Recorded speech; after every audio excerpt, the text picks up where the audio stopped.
Hello?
Hello everyone. We'll be starting a session very shortly. I'm just waiting for people to join in. Carl, we had a very good session on your ANS pharmacology. So today we'll be concluding ANS pharmacology and all. Thank you for joining yesterday as well. And yesterday, because we were discussing the general constitution of the autonomic nervous system as well, and along with that, we also discussed the cholinergic drugs as well. So, आज we're going to focus our attention on anticholinergic drugs. Then we'll moving on to your sympathomimetic drugs, and later on we'll be finishing it up with sympatholytic drugs. Okay. I'm gonna wait for 5 more minutes, and then we're going to start. Guys, I think you already know that we have uploaded all of the notes which are there that are used for my sessions on my Telegram channel. You can check that out as well, and it will serve as your tutorial notes. So you can have them or you can make them on your own as well. I would encourage you to make your own notes by going through the book. And these sessions, I think I'm just also catering on to the second years as well. कि ये sessions उनके लिए भी useful हो. I know that we are going at a very fast speed, which might not be suitable for your second year students. But I think I'll take my fair share amount of time as well today, so that we can conduct all of these sessions. चाहे थोड़ा ज़्यादा time लग जाए, but I think we have to put in that much amount of time to conclude this today itself. So maybe today's session is going to be a tad bit longer, and that is the reason why I have started it beforehand as well. So I'm just going to wait for 3 more minutes. Then we're going to start at 9:55.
So let's just start, guys. As people will join in, I think थोड़ी देर में, but we are going to start our session for today.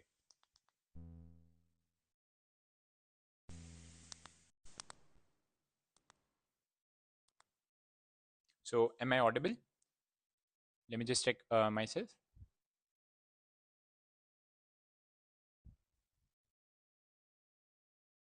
I think I'm audible. I can see that. So, all right, guys. So, yesterday we discussed something about the general consideration of the autonomic nervous system and about the cholinergic drugs. Okay, thank you so much, Sanjay. And now we're going to start on with your anticholinergic drugs, which are the next portion. Okay. All right. So, what are these anticholinergic drugs? So, basically, I mean them as if they're muscarinic receptor antagonists. Okay. When I tell you about the anticholinergic drugs, I'm not going to tell you about the ganglion blockers. Okay. They're a separate class in themselves. So, when I say anticholinergic, you should always understand that they're mainly your muscarinic receptor blockers. Okay. So, these muscarinic receptor blockers are your competitive antagonists, मतलब reversible inhibition के principle पे they're going to work. So how do we classify them? We classify them in this manner. We can have natural alkaloids, we can have semi-synthetic compounds, and then we can have synthetic compounds. Okay. Natural alkaloids, we have two, that is atropine and hyoscine. So guys, we're going to talk about this group of compounds known as an alkaloid. Okay. So just remember in pharmacology, these whatever is derived from a plant is known as an alkaloid. Okay. And all of these drugs are going to share some similar properties. So it's going to make you easier to remember. Just remember that this compound is an alkaloid, and काफी सारे उसके features will be clear to you. The second compounds that we have in anticholinergics are semi-synthetic compound derivatives, like we have atropine methonitrate, homatropine, ipratropium, tiotropium, and hyoscine butyl bromide. Okay, so these are your semi-synthetic compounds. And last, we can have your synthetic compounds. How do we classify the synthetic compounds as? Synthetic compounds में first we have mydriatics, ठीक है, हमने अभी बात की थी, that is mainly your anticholinergics, right? So I was telling you guys about कि जो cholinergic system होता है that mainly works on a sphincter pupillae and that leads to meiosis, ठीक है? So now we are having anticholinergic drugs which are going to facilitate mydriatics, and इसमें दो है हमारे पास, we have cyclopentolate and tropicamide. The second drugs that we have are vasicoselective drugs, मतलब they're going to be working at where? They're going to work at the bladder. They're going to work at the bladder. Mainly your M3 receptors are present over the bladder, तो वहाँ पे वो work करेंगे. इसमें we have some drugs like oxybutynin, fluvoxate, tolterodine, dariphenacin and solifenacin. ठीक है? We have some anti-Parkinsonian drugs which we'll be just brushing upon because that is a main portion that we'll discuss in CNS. Then we'll be talking about your anti-Parkinsonian drugs. Those may we have three, that is your trihexyphenidyl, piperidine, and your procyclidine. And later on, we have some anti-secretory and antispasmodic drugs, and we classify them accordingly into your quaternary amines and your tertiary amines. ठीक है guys? As we discussed कल भी as well कि cholinergic drugs को भी हमने कुछ ऐसे से ही divide किया था, that is into quaternary amines and tertiary amines. And we know जो भी quaternary compound है that's going to be water soluble and that's not going to cross the blood-brain barrier, so इसके कोई भी central effects नहीं आएंगे. Whereas your tertiary, especially your dicyclomine, pyrazine and valethamate, so these drugs जो हैं, they are your tertiary amines, so they can cross the blood-brain barrier because they are lipid soluble. Okay, we have discussed that. So anti-secretory and antispasmodic. So this is the classification of your anticholinergic drugs. Okay, that is synthetic, semi-synthetic, and your natural alkaloids. So let's just discuss about the यहाँ पे हर system में we have a prototype drug. So इस case में we have the prototype drug that is atropine. ठीक है? So let's just see atropine के actions क्या होंगे. We've already seen in well detail कि parasympathetic nervous system का action क्या होगा over the whole body. But whatever be the case, I'm going to explain it to you in bits as well. The first thing is over the CNS. Because atropine, guys, is an alkaloid. We're going to discuss the properties of an alkaloid. But this alkaloid, remember, जो भी plant derivatives होते हैं, they're mainly lipid soluble. They can cross the blood-brain barrier. ठीक है? So if they can cross the blood-brain barrier, जो atropine है, it's mainly functions as a CNS stimulant. ठीक है? At high doses, it's functions as a CNS stimulant, and what it's going to do, it's going to stimulate your vagal, respiratory, as well as your vasomotor centers. A very important thing is it's going to decrease your vestibular excitation. Matlab atropine also has some anti-emetic mainly we can use it as a drug for your motion sickness. We don't use atropine for that, okay? But we have some better drugs that we can use for your motion sickness due to the anti-muscarinic nature of these drugs. The third thing that we're seeing is that it's going to decrease the tremor and rigidity that is associated with Parkinsonism. Okay? As you guys all know, that Parkinson's mainly the problem is with कि dopamine कम है हमारा, and mainly your acetylcholine is in excess. So this acetylcholine is the one which is responsible for your tremor and rigidity, whereas your deficiency of dopamine is responsible for a hypokinesia, bradykinesia present in Parkinson's. Okay? So all of this is going to be there. And as you all know, कि belladonna poisoning जो होती है, तो belladonna is a plant जिसमें से हमने atropine derive किया है because it's an alkaloid. So belladonna poisoning के 9 Ds we remember. What are they? We have dryness. Why? Because जो हमारे parasympathetic nervous system है, that mainly functions where it increases your secretions. कोई भी secretions हो, whether it be lacrimation, salivation, gastric secretion, pancreatic secretions, every secretions, tracheobronchial secretions. So यहाँ पे we're doing the exact opposite. So we're going to see dryness. You might see dysphagia, dysarthria. We're going to see dilatation as we have discussed कि meiosis का opposite will happen, right? ठीक है, parasympathetic nervous system mediates meiosis, so we're going to see dilatation. We're going to see diplopia. We're going to see dry hot skin, that is hot as a hair, because यहाँ पे mainly sweating will be impaired. ठीक है, so that especially this happens in case of children where we have something known as atropine fever. ठीक है, because what is happening is we're going to see हमने already discuss किया था guys कि जो sympathetic nervous system है that's going to supply your sweat glands, but what was the what was the neurotransmitter being released over there? That was, it was an exception. उस case में it was acetylcholine, and it's going to work on your muscarinic receptors. We are blocking those muscarinic receptors and prevent sweating. This case means that person will be having a dry hot skin, or hot as a hair we call it. He's going to have a drunken gait, delirium as well as drowsiness. Okay, now let's see इसके serious effects क्या क्या हो सकते हैं, because we guys all know then we were talking about your receptors. Mainly we were talking about the M2 receptors. Okay, so these M2 receptors are present over the heart. Okay, so I'm blocking that M2 receptor. What I'm going to get, because M2 receptor को जब हम stimulate करते थे, we were getting this bradycardia, but now हमें यहाँ पे tachycardia मिलेगा due to block of these M2 receptors on your SA node. ठीक है, just remember book में mentioned है that initially these patients might have a decrease in the heart rate, that's a transient bradycardia might be there, and यहाँ पे थोड़ी paradoxical situation है guys. When we are talking about autoreceptors, जो हमारे autoreceptors है present over here vagus में, that's your M1 autoreceptors, and इसके through ये एक्शन इज गेटिंग मीडिएटेड. कि व्हाट इज हैपनिंग इज कि जो M1 ऑटो रिसेप्टर्स की ब्लॉकिंग के कारण we are facilitating more acetylcholine release initially. So we might see an initial bradycardia followed by tachycardia. ठीक है, so bradycardia followed by tachycardia. What else? The effective refractory period of the AV node might be depressed. तो इसके कारण क्या हो रहा है, basically AV nodal conduction is getting increased, and that is the reason why atropine we can use it in heart blocks as well. Okay, right. The cardiac output however is maintained normally, and you know guys, why am I talking about the cardiac output so importantly? Because ventricles, if you all know, does not have any parasympathetic supply, so that is the reason why cardiac output is more or less normal. What about the eye? Eye में mainly they're going to facilitate mydriasis and cyclopegia, because यहाँ पे ciliary muscle के contraction का opposite होएगा, so we're going to see paralysis of the ciliary muscle, and this is going to bear fruit when we're going to talk about refraction testing. ठीक है, so whenever we are testing our eyes, we don't want that accommodation वाला error, तो उसके लिए we'll be using drugs like atropine to facilitate cyclopegia, so that हमारा जो your calculation है that comes to be accurate. What about on the smooth muscle cells? Because opposite हो रहा है, तो smooth muscle cells M3 block के कारण we're going to have constipation, bronchodilation, and it's going to relax the bladder, because we know M3 receptors जब stimulate होते हैं, they're going to contract the bladder via the protrusive muscle. तो इस case में atropine becomes a contraindication for BPH वाले patients, because this is going to lead to retention of urine. ठीक है, what else? Glands में it's going to decrease all of the glands का secretions, whether it be a sweat, salivary, tracheobronchial, lacrimal, and acid secretion, सब decrease करेगा. And we've already talked about कि body temperature को it's going to increase, and this mechanism is actually two-folded. One thing is because it's inhibiting sweating, and the second reason it's going to stimulate your temperature regulatory centers. उसके कारण we might see an increase in the body temperature. And just remember, children are highly susceptible to this kind of fever that's known as atropine fever. It's going to exert a mild anesthetic action on the cornea as well. Okay, just remember the sensitivity of atropine of blocking, mediating all of these functions via blocking the muscarinic receptors is, first thing that is जो जाएगी, that is your saliva, sweat, and bronchial secretions. Later on, it's going to be followed by your eye, action on your eye, bronchial muscles in the heart, and later on, we're going to have the smooth muscle cells पे action as well. Okay, because we were discussing about the organophosphate poisoning, वहाँ पे हमारा atropinization का जो first sensitive, most sensitive, या specific, I would say, sign was your drying of the secretions. ठीक है, उसको basically we were taking it as the endpoint of your atropinization. ठीक है, all right. Yeah. So अभी basically हम ये बात कर रहे हैं कि जो acetylcholine जो atropine है, whenever this atropine is getting blocked, we might see delirium and hallucinations in that patient as well. And ये क्यों हो रहा है basically? Because this excess blockade of the acetylcholine using these anticholinergics, this might shift the balance towards dopamine mode. So dopamine is now getting more active, and as we all know, ये dopamine and acetylcholine जो है in the brain, they are very I would say antagonistic to each other. जहाँ पे भी dopamine बढ़ता है, वहाँ पे we are going to see a fall in the acetylcholine, and vice versa. यहाँ पे we are seeing acetylcholine is getting blocked, this करके dopamine levels will go up, and this dopamine might mediate your psychosis. And that is why we say atropine or belladonna poisoning में we also remember it as mad as a hatter.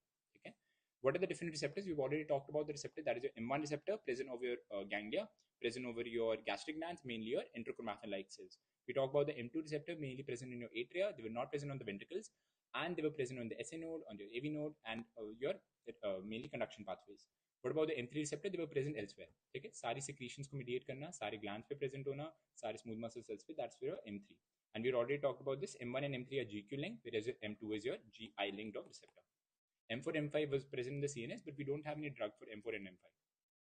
What about the pharmacokinetics of this atropine? Okay, it's going to be rapidly absorbed from the gut. Okay, why? Because it's an alkaloid. We're going to talk about that. It can penetrate the cornea because it's lipid soluble, just like an alkaloid.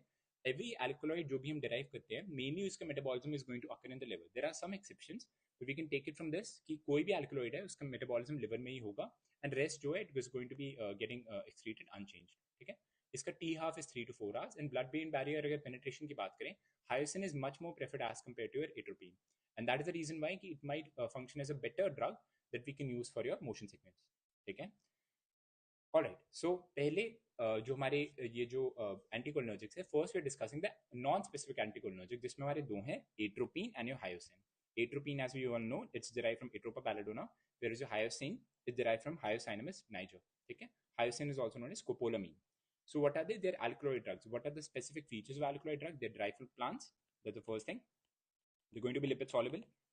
If they're going to be lipid soluble, they can cross the blood-brain barrier, and because they are so much lipid soluble, they're going to be metabolized by the liver. मतलब liver के cells are going to take them up. They're going to be metabolized by the liver, and all of these alkaloids, just like you can see, नाम में है, it's going to be basic. And every basic drug is not going to bind to albumin, it's going to bind with alpha 1 acid glycoprotein. ठीक है?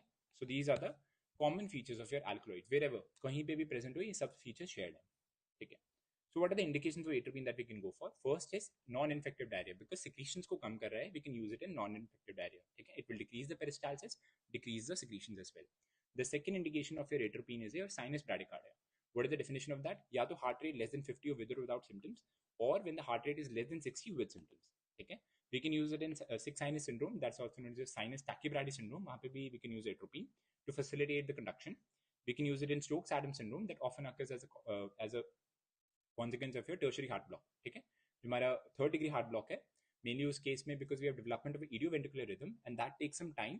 तो उस time पे we are going to suffer this syncopal attack that's known as a Stokes-Adams syndrome. ठीक है? So secondary and tertiary heart block, second degree and third degree heart block में atropine can be used. It's going to be functioning as a pre-anesthetic drug. However, pre-anesthetic drug may we have glycopyrrolate much better as compared to atropine, so we will be using that. But anticholinergics, because they're going to decrease the tracheobronchial secretions, they're going to be very wonderful drugs while we're intubating the patient or performing for any surgery. Right? It's going to be functioning as a mydriatic. And just remember, guys, सबसे the strongest mydriatic and cycloplegic is atropine only, and its action is very long lasting. As you can see, the action is going to last for 10 days. Okay? So why are we going to give this drug? Because problem ये है, guys. अभी let's talk about cycloplegia. Okay? So cycloplegia, why do we need cycloplegia? We're going to need cycloplegia to calculate your refractive error. We're going to need cycloplegia to calculate your refractive error. Eye ointments ज़्यादा preferred है, eye drops. Obviously, eye ointments are to be much more preferred as compared to your eye drops, so that longer action हो, ठीक है? And because eye ointment का longer action, they're going to stay there. They're not going to get drained by the nasolacrimal duct, ठीक है? तो अगर वो nasolacrimal duct के through नहीं drain होंगे ointments, I'm saying, so they're not going to have any systemic side effects. Whereas eye drops, they can drain in the nasolacrimal duct, and they might exert some systemic side effects as well as compared to your ointment. So these are the different cycloplegics that we use. We can have atropine, we use hometropine, we have cyclopentolate, and we have tropicamide. Okay? So what are the different indications and your ages? This is very important for your ophthalmology. So atropine, we use it in children who are less than 5 years of age. Why? Because ये जो बच्चे हैं, इनमें ciliary muscle tone is very tense. It's so high that उसे block करने के लिए we need a drug which is more potent. तो इस केस में atropine we are using. It's much more stronger as compared to other anticholinergics, तो वो relax अच्छे से करेगा ciliary muscle tone को. So atropine we can use 1% less than 5 years में. Hometropine we can use it for 5 to 8 years, and उसके बाद we can either use cyclopentolate or we can use tropicamide. ठीक है? Cyclopentolate, as you can see, it is 8 to 20 years. ठीक है? 8 years से ऊपर. Why we're not preferring it is less than 8 years? Because cyclopentolate जो है, it has been found कि जो cyclopentolate है, this might lead to some behavioral abnormalities in your children. ठीक है? And what about in adults? Adults में mainly we need quickest and briefest action. इस करके we are going to prefer your tropicamide. ठीक है? So refraction testing in adults करना हो या fundoscopy करनी हो, we are going to prefer tropicamide. And for fundoscopy, we might even add your phenylephrine. It's an alpha-1 agonist which is going to contract your dilator pupil. ठीक है? उसके कारण we're going to have better visualization of the fundus. We can use atropine for amblyopia as well. As you all know, Amblyopia is also known as lazy eye. So there are many theories behind how can amblyopia occur. But atropine we can use as an ointment or an eye drop as a penalization therapy. What do I mean by that, guys? Is कि एक जो eye मेरी जो है, which is the lazy eye, which is not functioning very well, what I can do is I can instill your eye drops to the opposite eye, so that I will use that eye which is affected, amblyogenic eye, मैं उसे ज़्यादा use करूंगा, सो वो ज़्यादा well मेरा जो है image formation हो पाएगी, that's going to function very well. ठीक है, बिकॉज एम्ब्लियोपिया में the main thing guys is कि we have something known as sensation deprived amblyopia. There are different theories for amblyopia कि अगर आप एक आंख से देखोगे नहीं इतना, या if you have any strabismus और समथिंग लाइक दैट, कोई और एब्नॉर्मैलिटी है, then we are not going to use that eye, and whenever use नहीं होगा उस आएगा, उस eye is going to suffer. तो what we can do is to your facilitate that, मतलब कि उस आई वो यूज हो पाए, what we are going to do is हम दूसरी आई को इनहिबिट कर देंगे, उसका देखना बंद कर देंगे. ठीक है, how we can do that, that's known as a penalization therapy. We can use it for amblyopia. And because anterior uveitis that can occur either due to your corneal ulcer, ठीक है, it could be iritis or it could be iridocyclitis. ठीक है, anything like that, anterior uveitis कुछ भी हो रहा है उस करके, why is it that important? Because atropine is going to relieve the pain. And we know guys कि जो uveitis होता है, it's very prone to form your posterior synecdoche, whether it be formation of annular synecdoche or your total posterior synecdoche. But जो posterior synecdoche बन सकते हैं, मतलब this is the iris and this is the lens. So this is the contact I'm talking about. This is the posterior synecdoche. To prevent the formation of this posterior synecdoche, I can go for your this thing, that is your atropine. And what else? It's going to prevent the formation of a posterior synecdoche by keeping the pupil mobile. So these are the three different reasons that I'm going to prefer atropine in case of your anterior uveitis. It's also going to increase the blood supply. तो मेरे ज़्यादा blood cells वहाँ पे जा सकते हैं, and they're going to fight off the infection, as well as they're going to decrease the exudation. ठीक है, all of that is happening in case of your anterior uveitis. I want to relieve all of that, so उस करके I'm going to use your atropine. ठीक है, it's going to be an antidote for your organophosphorus and carbamide poisoning. I've discussed this already, guys. What is it contraindicated in? Mainly it's contraindicated in your narrow angle glaucoma and your BPH. अभी हमने देखा था कि narrow angle glaucoma में we don't want mydriasis. This atropine is actually facilitating mydriasis. तो इस करके क्या हो सकता है, the iridocorneal contact might be exaggerated, and we might be seeing a blockage of your drainage of your aqueous humor, and that may lead to an attack of your acute angle closure glaucoma in patients who are susceptible to it. So we're going to avoid that in narrow angle glaucoma and your BPH. Because BPH में क्यों? Because it's going to lead to retention of urine. ठीक है, what are the drug interactions? We have these drugs, guys. We can have antidepressants like tricyclic antidepressants, or your phenothiazines, that's your antipsychotics, okay, or your antihistaminics. All of these drugs might have some potent anticholinergic effects of their own. So अगर मैं atropine उसके साथ combine करूंगा, I might get an exaggeration of the anticholinergic side effects. ठीक है, and because it's going to delay your gastric emptying, इसके कारण we're going to see slower absorption of other drugs that I might give your atropine with. ठीक है, so these are the things. Now we're moving on to the second drug, that's your hyoscine. Okay, hyoscine, I told you guys कि it's also derived from a plant as Hyoscyamus niger. It's also known as scopolamine. And what am I going to use this for? It's going to be used for mainly motion sickness. So 30 to 40 minutes before the journey, I can take it in the form of a tablet. ठीक है, 6 to 8 hours journey के case में I can take it form as a tablet. और अगर ज़्यादा journey है, I can take it as a form of a skin patch behind the pinna. The skin patch might not be available in our markets, but the tablet is readily available that we can consume. So motion sickness के लिए, ठीक है. And as you all know, guys, कि acupressure point भी actually you can see this. So this is the P6 acupressure point, which is 3 fingertips below your wrist crease. So you can try it on your own when you feel motion sickness. So this is the acupressure point which has been scientifically proven to decrease your motion sickness. ठीक है. So motion sickness के लिए we can use your hyoscine better than your atropine. Better blood-brain barrier penetration. It decreases your vestibular excitation that we talked about in case of atropine. What else? अगर मैं ज़्यादा dose में अगर ये hyoscine देता हूँ, पुराने ज़माने की बात है, तो mainly it's going to lead the patient into something known as a twilight state. ठीक है, तो this is very important for your narco analysis. While I am seeing the criminals के केस में कन्फेशन उनसे ड्राइव कराने के लिए it was used as a narco analytic drug. ठीक है, and it's going to function as a spasmolytic. तो कोई भी अगर कोलिकी पेन अगर हो रहा है, ठीक है, तो anticholinergics are going to do wonders there, just like your hyoscine. ठीक है, एंड right, guys, so as you all know, guys, ki first and second degree heart block, I think I don't have to tell you about that. So first degree heart block, I'm just seeing a prolongation of your PR interval. ठीक है, तो PR interval normal जो है that is your 0.12 seconds. उससे अगर ज़्यादा हो रहा है, I'm going to see that's a first degree heart block. ठीक है, but that is not the indication of your atropine. Atropine is used in your second degree or your third degree heart block. So this is the second degree heart block, guys. We can have either Mobitz type 1, we can have Mobitz type 2, or we can have a high degree, second degree heart block. Okay? Mobitz type 1 we are seeing prolongation of the PR interval till a QRS complex is basically dropped. And mainly Mobitz type 2 में what do we see? हमें progressive PR prolongation नहीं मिल रहा है. We are going to see fixed number of non-conducted P waves from every QRS complexes. So this ratio could be like, it could be 3:2, it could be 5:4, 4:3, anything like that. Okay? And last में भी ना high grade में भी ऐसी 2:1 block हो गया, 3:1 block हो गया, 4:1 block हो गया और higher. So that's known as a high degree. So people actually misname this कि वो 2:1 block को Mobitz type 2 कहते हैं, but that is not right, guys. Mobitz type 2 2:1 block को नहीं कह सकते हम, ठीक है? So mainly just see about that as well. No, we're not going to discuss that. We're going to discuss it in ECG mainly. But high degree heart block mainly हमारा 2:1 block होता है, ठीक है? And last में we can have a third degree heart block, which I was telling you guys, we can have something known as Stokes-Adams syndrome that is occurring as cerebral ischemia, which is going to lead to dizziness and fainting. क्यों वो develop हुई है? Because idioventricular rhythm को set होने में we're going to see some time interval there. As you guys have discussed in CVS physiology as well, we were talking about something known as overdrive suppression.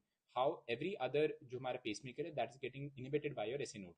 मतलब जब तक SA node functional है, everyone is going to decrease your automaticity. As soon as SA node is relieved of its job, now जो भी दबे हुए लोग हैं, they're going to take some time to get up on their own feet. So that is the main thing. वो time जो लग रहा है उसके कारण हमें Stokes-Adams syndrome एंड थर्ड डिग्री हार्ट ब्लॉक में सारी क्लिनिकल मैनिफेस्टेशंस मिल रही हैं, ठीक है guys? So we have seen that guys. अब हम आ रहे हैं mainly we are going to talk about the quaternary amines now. हमने अभी बात की थी कि रेस्ट टू एंटीकोलिनर्जिक ड्रग्स है, we are going to classify them into quaternary amines और टर्शियरी अमीन्स. तो क्वाटरनरी अमीन्स में क्या खासियत है? They going to have an incomplete oral absorption because they are water soluble, ठीक है?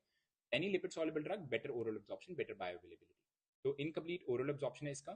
It's going to be water soluble, poor penetration in the brain and the eye, obviously because it's not lipid permeable, है ना? Lipid का नहीं बना हुआ है, it's mainly water soluble, तो इस करके, and its elimination is slower. And these drugs have a higher nicotinic blocking activity, ठीक है? इसके कारण अगर वो ganglion को block करते हैं तो these guys might have a side effect, that is a postural hypertension developing. At high doses, because they have nicotinic blocking activity, they might even block your NM type of receptors that might lead to weakness at high doses. So these are something different. So what are the quaternary amines that we have? We have hyoscine butyl bromide.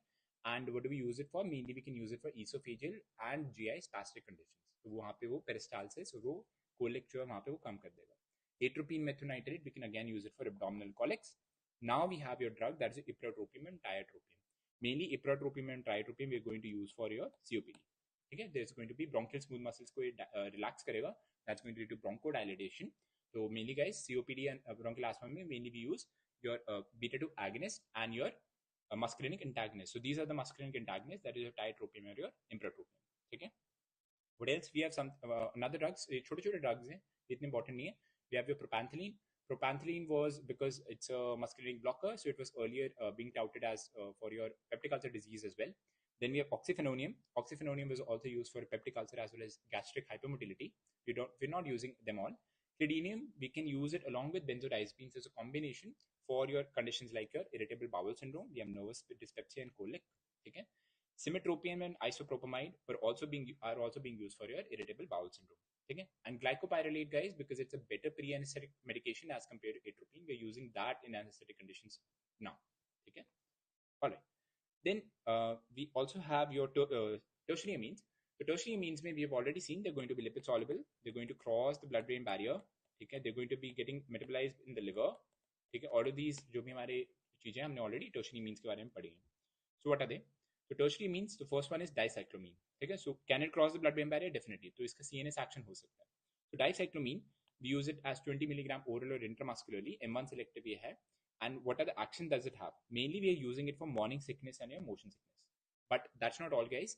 We can use dicyclomine as an antispasmodic action for your dysmenorrhea and your irritable bowel syndrome. So dicyclomine, irritable bowel syndrome, dysmenorrhea, and morning sickness and motion sickness, because it can cross the blood-brain barrier. Then you have pirenzepine.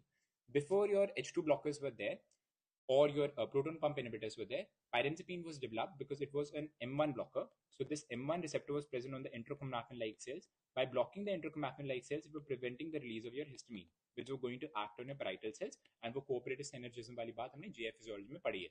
So this pirenzepine was used. Okay?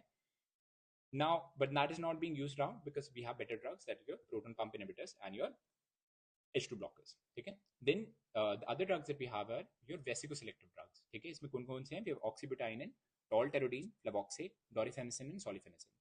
Why am I going to use these drugs? First of all, let's see, they're going to relax the detrusor. The detrusor का ये relaxation करवाएंगे, ठीक है? So why do I need something to relax? Detrusor को क्यों relaxation में चाहता हूँ? Because I'm going to use it in a condition जहाँ पे detrusor is in a contractile state. Like it could be detrusor instability and urge incontinence, ठीक है? इस केस में mainly the detrusor is overactive. I'm going to call it as an overactive bladder. और इसके कारण I'm going to see urge incontinence, ठीक है? And I can use it in neurogenic bladder as well as the frequency or your urge that is being experienced with your lower urinary tract infection. I can use these vasoconstrictive drugs to counteract that. Okay. All in all, let's just see anticholinergic drugs. Where can they be used? We already talked about the pre-anesthetic medication. We can use them, right? हमने बात की थी. What about your antispasmodic की तरह हम use कर सकते हैं for any kind of colic, whether it be irritable bowel syndrome, whether it be nervous dyspepsia, gastric hypermotility, or to decrease your urinary frequency and urgency, we can use these guys. ठीक है? Bronchial asthma and COPD हमने already बात किया. Muscarinic antagonists like tiotropium and ipratropium we can use. Mydriatic and cycloplegic, we've already discussed all of the drugs. That is, whether it be cyclopentolate, whether it be your mainly your atropine, we have discussed all of that. ठीक है? Sinus bradycardia partial heart block very important, we हमने already बात की. Complete heart block में भी use कर सकते हैं, but mainly sinus bradycardia and partial heart block, second degree and third degree heart block. ठीक है. पार्किंसोनिज्म में जस्ट रिमेंबर ट्राइहेक्सिफेनिडिल, बाइपेरिडिन, अभी हम बात करते हैं कौन कौन से ड्रग्स है we can use in them parkinsonism, because हमने जब देखा था तो they going to decrease your tremors. ठीक है. जो भी हमारे ट्रेमर्स एसोसिएटेड है और रिजिडिटी एसोसिएटेड है विद पार्किंसंस वो डिक्रीज हो जाएगी. ठीक है. मोशन सिकनेस में we can use mainly we have already talked about कि कौन कौन से drugs we can use in case of motion sickness, whether it B dicyclomine और हाइसिन का पैच. ठीक है. And it's going to function as an antidote for anticholinesterase poisoning और mushroom poisoning, especially when it is early mushroom poisoning, because early mushroom poisoning में I am going to see muscarine as the alkaloid. ठीक है. So that is the thing, muscarine alkaloid है तो I need muscarinic receptor blocker to counteract that. So these were the anticholinergic drug guys. So what are कौन से हमारे पास? We have triaxphenadil, procyclidine, promethazine. But promethazine is actually an H1 blocker which is functioning as an anticholinergic. We can use it in case of your anti-Parkinsonian drugs for your Parkinson's. We have your biperidine. So these are your anti-Parkinsonian drugs. ठीक है. इसमें mainly tremor is benefited more than rigidity and hypokinesia, akinesia जो है mainly Parkinson's में that is only being benefited by your dopamine. ठीक है. तो इस केस में these are your anticholinergic drugs. ठीक. So now guys, we have finished the cholinergic system पूरा का पूरा. Now we are moving on to sympathetic system now. ठीक है. So this is the diagram I have for you guys. So let's just see कि nerve terminal में actually होता क्या है. So we know कि जो सारे catecholamines है they mainly derive from tyrosine. ठीक है. So this tyrosine, why this enzyme known as tyrosine hydroxylase is going to get converted to dihydroxyphenylalanine, that is DOPA. ठीक है. So this enzyme, that is your tyrosine hydroxylase, this is the rate limiting step in your catecholamine. ठीक है. And it's going to be inhibited by a drug which is known as May-tyrosine. Okay? So we use May-tyrosine for your pheochromocytoma to prevent your noradrenaline formation or adrenaline formation. So tyrosine, so DOPA, that is your tyrosine hydroxylase, is inhibited by your May-tyrosine. Okay? Ab DOPA, that is dihydroxyphenylalanine, gets converted to dopamine by this enzyme known as DOPA decarboxylase. Okay? And what are the drugs that we use for that? Because DOPA ka formation into dopamine is inhibited, I'm going to use that in not in mainly in case of your Parkinson's disease. ठीक है. So ये क्या हो रहा है? ये whenever I'm going to administer your levodopa, now the thing is whenever I'm going to administer dopamine, dopamine is not going to cross the blood-brain barrier. So I need a precursor that is your dopa. So I'm going to give levodopa. A problem levodopa की ये है, when I give levodopa, it's going to get converted into the periphery into dopamine, and that dopamine cannot cross the blood-brain barrier. Via which enzyme? Via this DOPA decarboxylase. So if I'm going to inhibit this DOPA decarboxylase, I'm going to have more amount of levodopa available for it to cross the blood-brain barrier. और ये same DOPA decarboxylase is present in the CNS as well. So it gets converted back to dopamine. So ये जो peripheral conversion है of your DOPA to dopamine, I don't want that. इस करके I'm going to use drugs like carbidopa and benzerside. So they're useful in mainly your Parkinson's disease. ठीक है. So now we have formation of dopamine. ठीक है. अब now this dopamine is going to go inside this vesicle. ठीक है. It's going to go inside this vesicle via this transporter, that is vesicle monoamine transporter. That is vesicle monoamine transporter. Okay? So dopamine hai to monoamine transporter. This VMAT2 especially is going to be inhibited by two drugs. अब वो depend करता है whether it be irreversible inhibitor or a reversible inhibitor. Let's see. So irreversible जो हमारे inhibitor, that's your risapine. ठीक है? So risapine was used as an antihypertensive, but अब वो ban हो गया है. Because what it led to is कि whenever you are going to have a deficiency of this formation of your dopamine, we're going to have depression and increase in suicidal tendencies. So risperidone पहले antihypertensive drugs था, ठीक है? That is centrally acting antihypertensive, but अब we don't use that. VMAT2 inhibitors, we have reversible inhibitors as well. What are they? They're tetrabenazine and valbenazine. Okay? And why do we going to use these drugs? Is mainly it's used in the treatment of Huntington's disease, and it's also going to be used in mainly tardive dyskinesia, which occurs as a side effect of your antipsychotic drugs. Okay? Tardive dyskinesia, which occurs as a side effect of your antipsychotic drugs. Just remember, guys, जो हमारा tardive dyskinesia है, that occurs due to your down regulation of your dopamine receptors. ठीक है? Whenever you're giving too much amount of dopamine आप दे रहे हो antipsychotic drugs के कारण, तो it's going to occur due to that. तो अब हमारा dopamine आ गया है. Now this dopamine is going to get converted into norepinephrine by this dopamine beta hydroxylase. Now this norepinephrine है हमारा nerve terminal में, ठीक है? Norepinephrine can get converted into epinephrine only in the adrenal medulla. Just remember, guys, because adrenal medulla में ही हमारे पास enzyme है, that is phenylethylamine N-methyl transferase, that is PNMT enzyme. And just remember, guys, glucocorticoids are absolutely crucial for your catecholamine synthesis, and this is proof of that. ये जो PNMT enzyme है, this is very important for catalyzing your conversion of your norepinephrine to epinephrine only in the adrenal medulla, and what facilitates that? Mainly your glucocorticoids does that. Now we have formation of a norepinephrine. As you know, अभी we are talking about the nerve terminal here, तो यहाँ पे हम epinephrine की बात नहीं करेंगे. अभी we are going to only stick with your norepinephrine. ठीक है? So this norepinephrine is going to get released now. Do I have these drugs which can inhibit this release? I definitely do. So I'm going to have these drugs, that is guanethidine and your bratilyum. So this bratilyum and guanethidine, they're going to inhibit your release of catecholamines, and this was also used as mainly in case of antihypertensives as well. It was being used as antihypertensive, but they were again having your side effect of your severe postural hypertension, because I'm going to have a deficiency of your norepinephrine. And ultimately I have these receptors, that is the alpha and beta receptors, just like nicotinic and muscarinic receptors. Here I'm going to have alpha and beta receptors. So let's just see that, guys. So what are the different sources and what are the different catecholamines that we are talking about? So first is norepinephrine. Okay? So this norepinephrine, where is it released from? Every postganglionic sympathetic site is going to release your norepinephrine. Do you see an exception? Definitely. Sweat glands, it was cholinergic. So usme I was calling it as cholinergic sympathetic nervous system. यहाँ पे I'm seeing postganglionic sympathetic है, mainly it's norepinephrine that's getting released. At adrenal medulla, it releases about 10% of noradrenaline, mainly 90% जो release करता है adrenal medulla, that remains epinephrine. ठीक है? And locus coeruleus, guys, I think you might be knowing in your pain pathways, locus coeruleus एक site है which releases norepinephrine, और एक हमारा nucleus raphe magnus है which is going to release serotonin. These guys are very important for your modulation of pain. ठीक है? So they're going to function as your natural inborn your analgesic system. ठीक है? Analgesia वाला system है, that is locus coeruleus and your nucleus raphe magnus. So वहाँ पे norepinephrine is a very important neurotransmitter. Adrenal medulla जो है mainly it's going to release adrenaline. ठीक है? That's we know that. And dopamine कहाँ पे है? We're going to see it in the basal ganglia. We're going to see it in the limbic system. We're going to see it as a chemotrigosaur very importantly. ठीक है? We're going to see it at the anterior pituitary. We know prolactin inhibitory hormone को हम dopamine ही कहते हैं. And dopamine is also very important for your renal autoregulation as well. So it's going to be seen at the renal blood vessels also. Okay? We have some drugs which are known as your mainly they're not going to function on your alpha or beta receptors. उसमें से हमारा एक drug है that's known as amphetamine. Okay? So let's see, guys, what's actually happening. Once I'm going to have this norepinephrine release. Can we see that? So यहाँ पे हमारा what is happening is norepinephrine is getting released now. Okay? Now what can happen to this norepinephrine? Let's see that.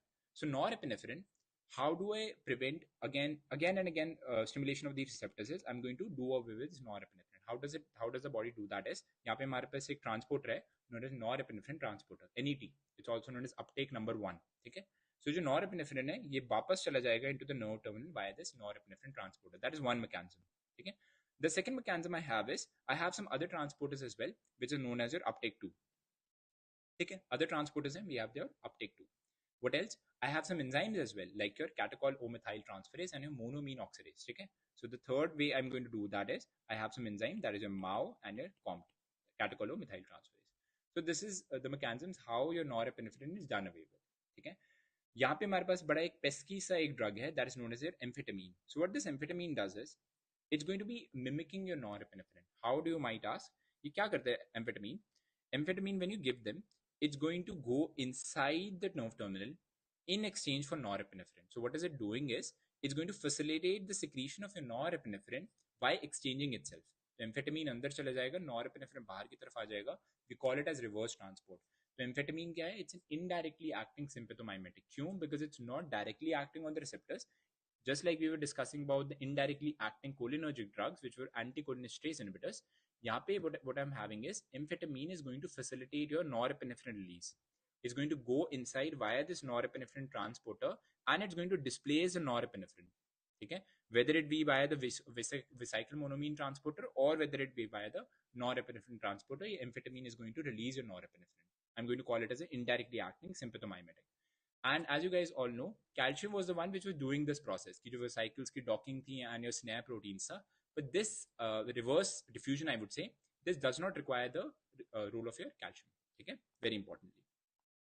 ठीक है? So क्या हो सकता है? Reuptake of norepinephrine can occur either via NET, or we have your uptake number 2, that's known as an extra neuronal amine transporter, that is ENT. So ENT is uptake number 2 and NET is uptake number 1. ठीक है? So this NET is also inhibited by cocaine.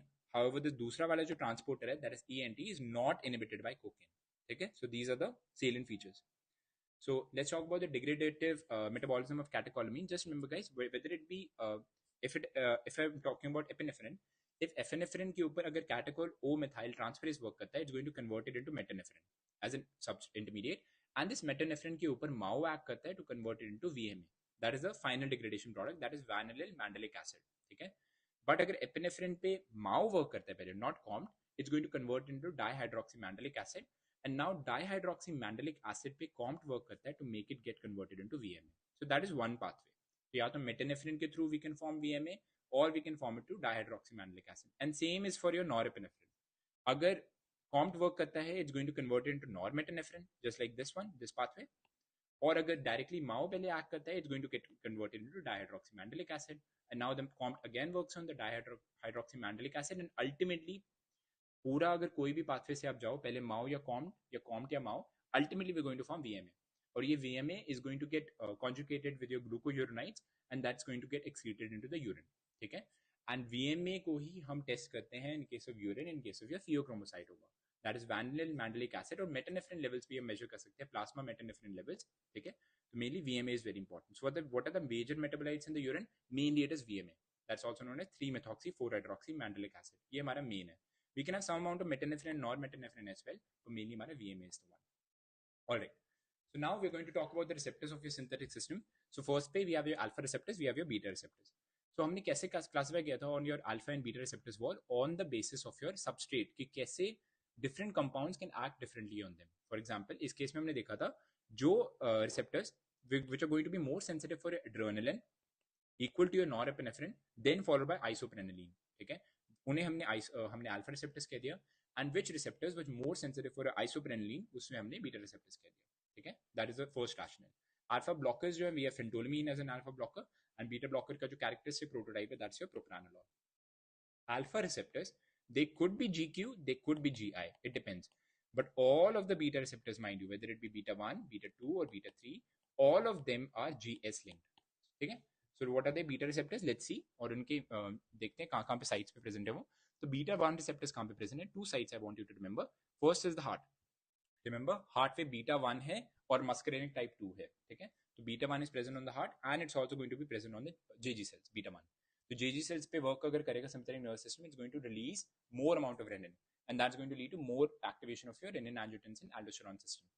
What are the specific agonists do I have for beta 1 receptor is dobutamine. Beta 1 selective agonist is dobutamine. ठीक है?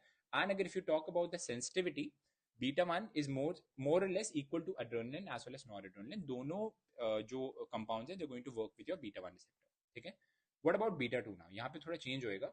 Beta 2 कहाँ present है? Mainly on smooth muscle cells, whether it be on the bronchi, whether it be on the blood vessels, whether it be in the uterus, whether it be in the liver, GIT. जो भी हमारे smooth muscles हैं वहां पे beta 2 receptors present है. Done. Beta 2 receptors का characteristic selective beta 2 agonist is salbutamol, ये हमारा प्रोटोटाइप ड्रग है. And what about the action? I would like you to remember guys, noradrenaline very importantly does not have any beta 2 action. ठीक है? और it has negligible beta 2 action. ठीक है? Beta 2 action noradrenaline का नहीं है. ठीक है? What about beta 3? Beta 3 are present on two locations. Mainly it is present on the adipose and it is present on the bladder. ठीक है? दो जगह पे present है. इसका specific agonist that we develop from the bladder is mirabegron. ठीक है?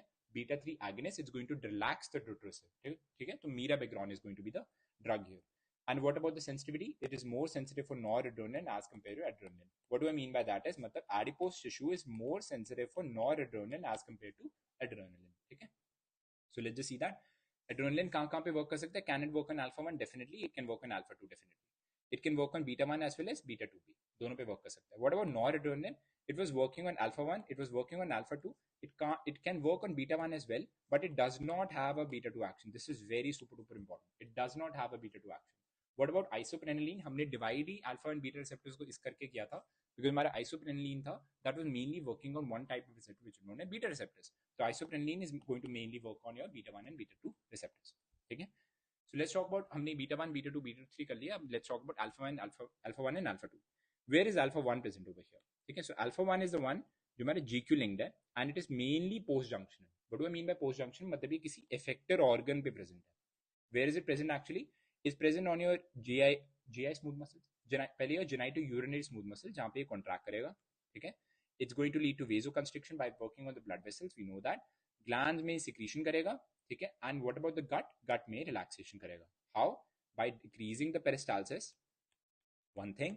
And your alpha 1 receptors are also present of the sphincter. They're also going to increase your sphincter tone. So ये हमारा main action था of your sympathetic nervous system on your GIT. What next? Selective agonist के alpha 1 का mainly भी है phenylephrine. Very important. Or selective antagonist, we're going to study that. That is prazosin. Okay. What is the coupling protein present over here? That is GQ, which is linked by what? Which pathway? That is your IP3 DAG pathway. We know that. IP3 DAG, calcium mediating pathway. Okay. Alpha 1 हो गया. Let's talk about alpha 2. Alpha 2 is predominantly present over pre-junction, but it might be present over post-junction as well. Okay. So mainly it is pre-junction. मतलब it's a auto receptor. मतलब ये nerve terminal है. यहाँ पे हमारा alpha 2 present है. And what is it alpha 2 does? मान लो हमारा norepinephrine release होता है. So this norepinephrine works on the alpha 2 and it prevents the release of norepinephrine. ठीक है? Why does it do that? Because it is GI linked. मतलब it's going to decrease your cyclic AMP. ठीक है? So let's just see that. What is it going to do? Inhibition of transmitter release. But because this alpha 2 is also present post junctionally, it might mediate vasoconstriction. तो जो हम blood vessels का vasoconstriction कहते हैं, that's mainly alpha 1 plus alpha 2 दोनों का action होता है. What about the sympathetic flow? It's going to decrease the central sympathetic flow by decreasing your norepinephrine ka release. We know that. Okay. What is the selective agonist do we have? We have clonidine. And what is the selective antagonist do we have? We have yohimbine. So yohimbine was pehले used as an aphrodisiac. Okay. It's not approved for that. But mainly yohimbine has some properties of an aphrodisiac action. What is the G protein coupled with it? This is GI-GO linked receptor. Matlab, mainly it's going to decrease your cyclic AMP. We've discussed all of the receptors present over here. And this is alright. We have some other drugs as well. हमारे tyrosine से dopa convert हो रहा था. What do I tell you कि हमारा एक और चीज बन सकती है अगर if I give a drug known as alpha methyl p tyrosine. ठीक है? So this alpha methyl p tyrosine, when this works, and हमारा जो ये जो receptor है, that is dopa hydroxylase, what's it going to do is वो tyrosine को dopa में convert कर देगा. ठीक है? ये normal action था उसका. But now if I'm going to give alpha methyl tyrosine, this alpha methyl tyrosine gets converted to alpha methyl dopa. Similarly, I can give a compound known as alpha methyl dopa, a very important antihypertensive that you use to give in gestation hypertension. उस case में alpha methyl dopa जो है, what is it going to get converted to? That's going to get converted into alpha methyl dopamine, and this is going to be a false neurotransmitter. ठीक है? मतलब it's not going to act on its own. तो हमने basically deplete कर दिया neurotransmitters को by giving something जो खुद convert हो जाए, but it's going to prevent your action of your the tyrosine or your dopa. So these were two other drugs, that is alpha methyl tyrosine and your alpha methyl dopa. So we can have those drugs as well. We were talking about guanethidine as well. तो हमने already बात की है. We've talked about cocaine. How can it inhibit your NET transporter? We've talked about reserpine. How can it inhibit your VMAT inhibitors? VMAT 2 type को inhibit करता है. And we talked about all of these as well. ठीक है? So where are the different drugs कहाँ पे act कर सकते हैं? या तो synthesis of noradrenaline को हम disturb करें. Which drugs are there? Alpha methyl dopa and alpha methyl tyrosine. Or I can work on axonal reuptake via your cocaine. Or I can go for vesicular uptake जो है norepinephrine का या dopamine का via your reserpine. ठीक है? Reserpine, mind you, is a irreversible blocker. We had some other drugs which were your reversible blockers. ठीक है? And last में, I also have some drugs like bretalumin and guanethidine. They're going to inhibit your release of your noradrenaline. So they're going to inhibit your release of noradrenaline. Okay? ये हमारे ganglion blockers होंगे. That's a guanethidine and bretalumin. ठीक है? So these are the receptors. We've already talked about the different types of receptors and their कहाँ पे वो present है. ठीक है? All right. Right. So now अब हम सिम्पेथोमाइमेटिक्स की बात कर रहे हैं. सिम्पेथोमाइमेटिक्स को हमने डिवाइड किया into 3 groups. We have your directly acting sympathomimetics, we have indirectly acting sympathomimetics, and we have some drugs which are mixed. ठीक है. डायरेक्टली एक्टिंग में कौन कौन से हमारे? We have epinephrine, norepinephrine, dopamine. We have some alpha 1 agonist, that is your xylamidozoline. We have isoprenaline and salbutamol, which is a beta 2 agonist, and we have some other drugs as well. हम prototypical drugs की बात करें. We have indirectly acting drugs, mainly यहाँ पे हमारा tyramine and amphetamine is important. Pharmacologically speaking, amphetamine is more important. ठीक है. And हमने ऑलरेडी बात किया था how was this indirectly active mechanism mediated. You remember NET के थ्रू रिवर्स एक्सचेंज हो रहा था. रिमेंबर रिवर्स एक्सचेंज के थ्रू ही क्या हो रहा था? Basically the amphetamine was going inside the nerve terminal and it was getting exchange for your norepinephrine which was getting released into the synaptic cleft. ठीक है. सो नॉरएपिनेफ्रिन का रिलीज पोटेंशिएट कर रहा था. And we have some mixed drugs which are going to be working on the receptors as well, and they're also going to release your increased amount of noradrenaline as well, just like amphetamine. तो वो दोनों का mix है. ठीक है. And we've already seen the receptor susceptibility. Just remember guys, again and again I'm telling you, noradrenaline does not have any beta 2 action. This is going to be very important. अभी हम देखते हैं कैसे. So let's see what is it going to do on the heart. We know heart का it's going to increase the heart rate. That's going to be positive chronotropic action, and we've already seen वो कैसे mediate होता है via the increasing the slope of your phase 4 depolarization. It's going to activate latent pacemakers. मतलब क्या है? Adrenaline is a potentially arrhythmogenic drug. It's going to activate your latent pacemaker. This is very important for us. ठीक है. What about that? What next? Because it's going to increase your blood pressure. I'm talking about adrenaline. What can happen is it can inhibit your SA node via the baroreceptor reflex. ठीक है. और इसके कारण क्या हो सकता है? जो other latent pacemakers है, they might get unmasked. This is very important. ठीक है. So halothane, that's a general anesthetic that we use, inhalation. तो जिस हैलोथीन और एड्रेनलिन अगर हम इकट्ठे देते हैं तो this halothane what does it do? It sensitises the heart to the arrhythmogenic potential of your mainly your adrenaline. So this is very important drug interaction that we have to remember. ठीक है. Because blood pressure increase होता है, that's going to inhibit the SA node. जब SA node inhibit होएगा तो और जो latent pacemakers which were lying dormant वो activate हो जाएंगे, and they will be vying कि अब हमें ही pacemaker बनना है mainly. ठीक है. Ectopic foci develop होने लग जाएंगे. ठीक है. What else? Positive inotropic action, it's going to increase the force of contraction, and it's going to increase your cardiac output, and it's going to increase your conduction velocity. मतलब positive dromotropic action भी है. ये सारे हमारे adrenaline के actions हैं. ठीक है. Alright. What about the blood vessels? Now here is very peculiar. ठीक है. यहाँ पे पहले blood vessels की बात करते हैं, then we're going to talk about the BP. Blood vessels में क्या हो रहा है? अगर adrenaline कई sites पे it's going to mediate vasodilation, and कई sites पे it's going to mediate vasoconstriction. ठीक है. So यहाँ पे guys क्या important है? Alpha 1 के through, if it's going to act, it's going to lead to vasoconstriction. If it's going to work via beta 2, it's going to lead to vasodilation. Simple. It makes sense because यहाँ पे हमारा GQ linked है and this is GS linked. ठीक है. So where are receptors present which are alpha 1 linked? तो वहाँ पे अगर adrenaline work करेगा, it's going to mediate vasoconstriction, like cutaneous blood vessels, skin वाले blood vessels हैं, or whether it be the mucous membranes or your renal beds. वहाँ पे अगर adrenaline work करेगा, वहाँ पे main action is going to be vasoconstriction. And vasodilation में I just want you to remember one thing, that is skeletal muscles. ठीक है. It's very simple. whenever we have to flee any situation, जो हमारा fight और flight response जब kick in करता है, we need more amount of blood supply going to our skeletal muscles. ठीक है. because sympathetic nervous system is active over there, wouldn't it be logical कि adrenaline खुद ही vasodilation कर दे of the skeletal muscles, and this is exactly why it happens, because skeletal muscles में जो predominant receptor है, that's your beta 2 receptors. ठीक है. and as well as that, the same logic goes for coronaries as well. so just see over here guys, blood vessels पे coronaries पे mainly it mediates dilation, skin and mucosa पे mainly it mediates vasoconstriction. If you talk about the skeletal muscle, mainly it's going to mediate vasodilation. Abdominal viscera पे it's going to mediate constriction, because we don't, वहाँ पे हमें पूरा splanchnic blood flow नहीं चाहिए अभी, we fight or flight response पे करना है. And renal की अगर हम बात करें, again very non-vital organ, तो उस करके that is also going to be constricted as well. Now let's talk about the blood pressure guys. So this is very important. ठीक है. Alright. So adrenaline की बात करते हैं पहले. तो यहाँ पे हमारे पास दो रिसेप्टर्स है एड्रेनलिन के, दैट इज अल्फा 1 है, हमारे पास बीटा 2 है. ठीक है. ब्लड प्रेशर को ऑल इन ऑल क्या इफेक्ट पड़ेगा when we use something known as adrenaline? So just remember guys, जो हमारे बीटा 2 रिसेप्टर है ना, दिस इज वेरी सेंसिटिव. ठीक है. मतलब even at low concentration of your adrenaline, even at low concentration is going to be active. But just remember, alpha 1 has a more predominant response. ठीक है. तो whenever I'm going to give adrenaline, ठीक है, मान लो मैं I'm going to give adrenaline, what I'm going to see is I'm going to पहले see an alpha 1 mediated increase in your total peripheral resistance, and likewise I'm going to see an increase in the blood pressure initially. How? Due to alpha 1 action. और जैसे जैसे मेरा adrenaline जो है उसकी concentration is going to fall, which were the receptors which were more sensitive to adrenaline? They were beta 2. And I'm going to see a delayed decrease in your blood pressure, which is mediated by a beta 2 receptor. So this sinusoidal thing, this happens in case of adrenaline. Does that make sense? Okay? Can the same thing happen for norepinephrine? I don't think so. Why? Because norepinephrine does not work on the beta 2 receptor. So just remember guys, norepinephrine का mainly action is increase in blood pressure.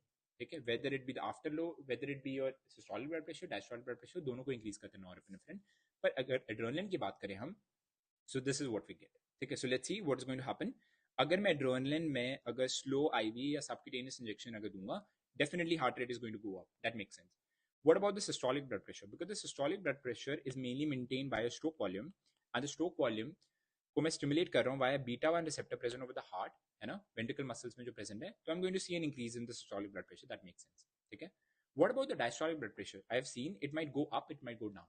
As we saw कि पहले it's going to go up, then it's going to go down. ठीक है, तो I can't say मैंने उसे plus minus कर दिया है. तो मीन अगर मैं बात करूँ, it's going to increase it. ठीक है, मीन अगर हम बात करें तो इट्स गोइंग टू इंक्रीज।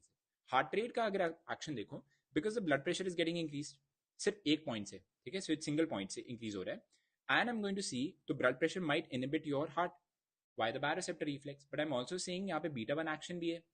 तो what I am saying is कि हार्ट रेट जो है इसे इंक्रीज करने को कौन कर रहा है, मेनली बीटा 1 रिसेप्टर्स, और हार्ट रेट को कम करने को कौन कर रहा है, इंक्रीज इन ब्लड प्रेशर। तो both of them might get balance, और माइट जो इवेंचुअली हमें जो एक्शन मिलेगा in case of your adrenaline is I am going to see an increase in the heart rate. That makes sense. What about the noradrenaline, यहाँ पे थोड़ा पंगा पड़ेगा। So let's just see, systolic blood pressure is going to increase by the beta 1 receptor definitely.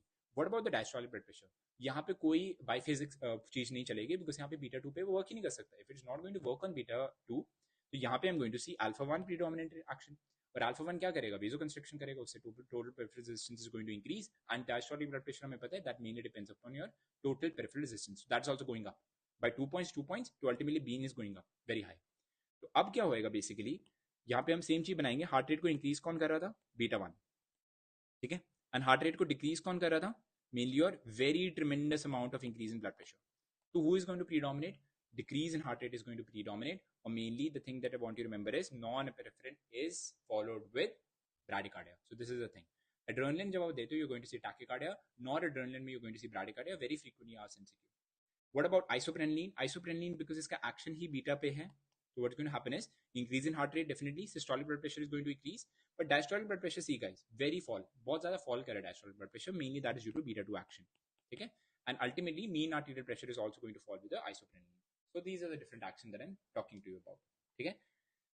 So what can happen guys is I was seeing कि alpha 1 action मिल रहा है vasoconstriction at high doses, increase in blood pressure, और जैसे जैसे वो adrenaline diffuse हो रहा है into the periphery, what I'm seeing is I'm seeing a delayed fall in your blood pressure due to beta 2 mediated vasodilation. This is what was happening. What if I add an alpha blocker? So what can happen is if I give adrenaline again, I'm only going to see a decrease in the blood pressure. ठीक है, so this reversal, this effect is known as the vasomotor reversal of Dale. कि मतलब if I give adrenaline with an alpha blocker, I'm not going to see the initial rise in blood pressure mediated by alpha receptors. तो मैंने alpha blocker अगर दे दिया है और adrenaline अगर दे दिया है, I'm only going to see a decrease in your blood pressure. So this is known as vasomotor reversal of Dale. ठीक है. What about its action on your respiration now? तो हमने blood vessels बात की, हमने blood pressure बात किया, हमने heart पे बात कर दिया. What about respiration? Because beta 2 receptors are present on the bronchioles, it's going to mediate bronchodilation, very important for asthma.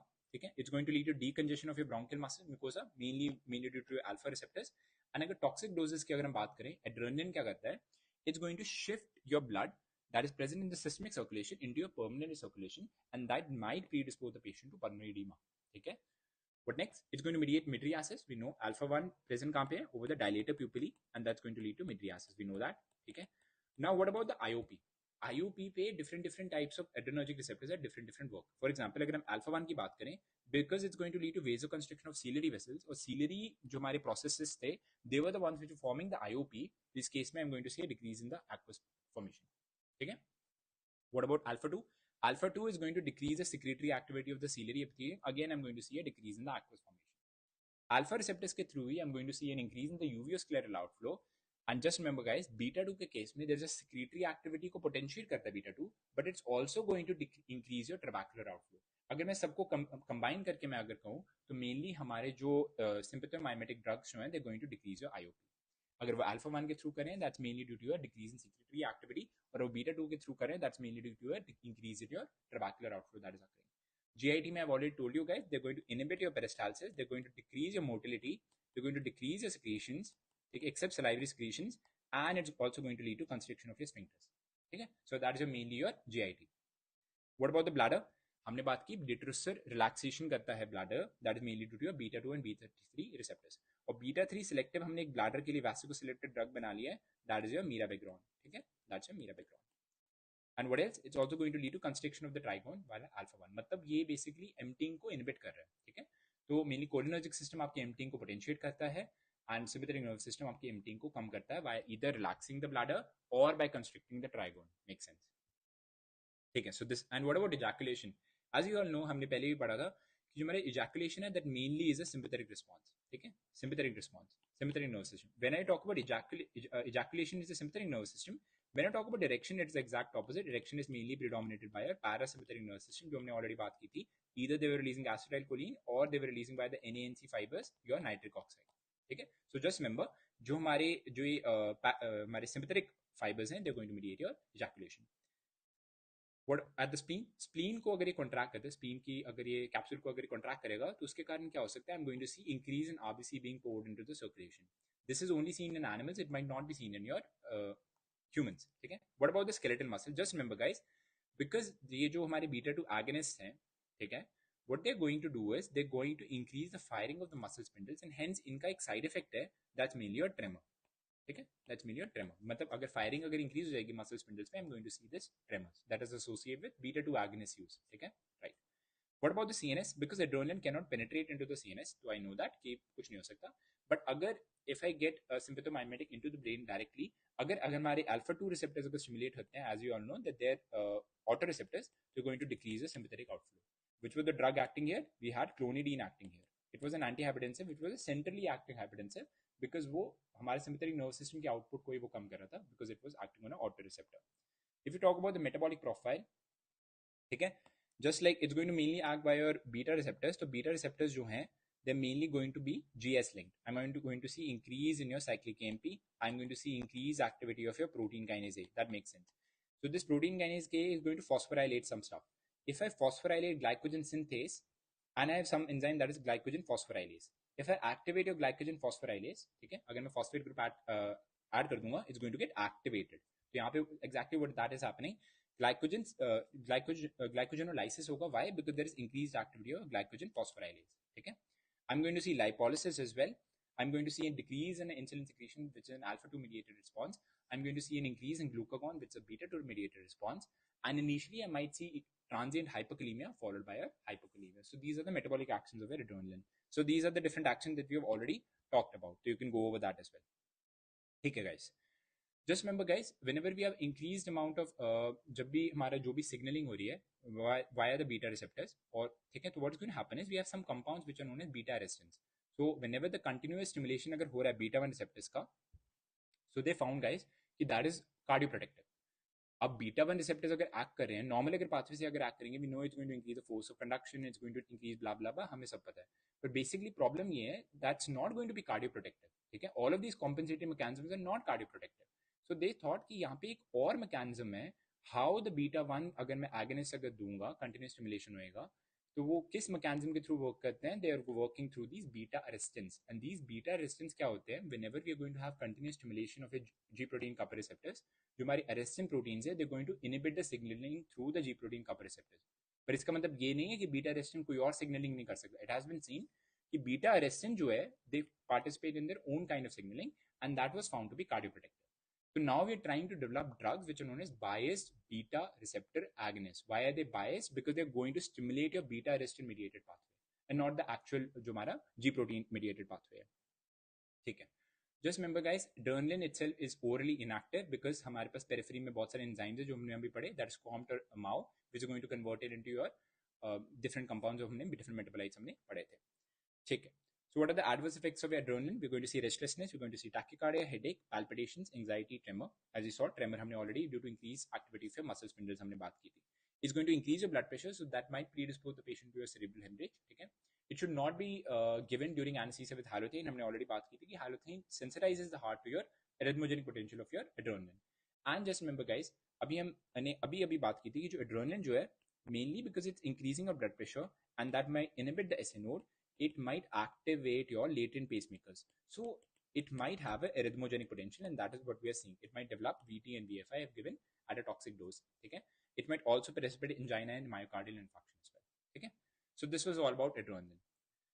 Now let's talk about dopamine now. So dopamine जो है, it's going to work on your dopamine receptor, that is D1 and D2 receptor, as well as it's also going to work on your beta 1 receptor, but it's not going to have a beta 2 action. ठीक है, और dopamine हमारे करता क्या है, renal blood vessels could mainly leads to vasodilation, so I'm going to see an increase in the GFR.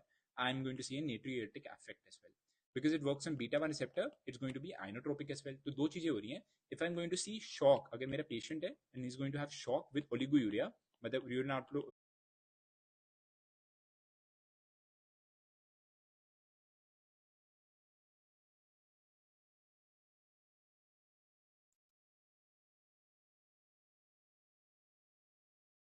So sorry for the delay, guys. So this was all about dopamine. So we're going to use it mainly in your cardiogenic shock and your heart failure. So that is the main reason of your dopamine ka use. What about dobutamine? Dobutamine हमने अभी बात की थी. It's a beta 1 selective product. ठीक है? So it's going to be working only on your beta 1 selective है. So it's going to increase your cardiac contraction and it's going to increase your cardiac output without any significant change in your blood pressure. So that is the action of your dobutamine. Again, we're going to prefer it in your cardiogenic shock. Okay? And what are the indications? Mainly the indications in your CHF, congestive heart failure, we can use dobutamine. What about this drug? The next drug that we have is ephedrine. So this ephedrine is actually a mixed action. It's going to have a mixed action, but it's going to work as directly acting as well, and it's also going to have an indirect action as well.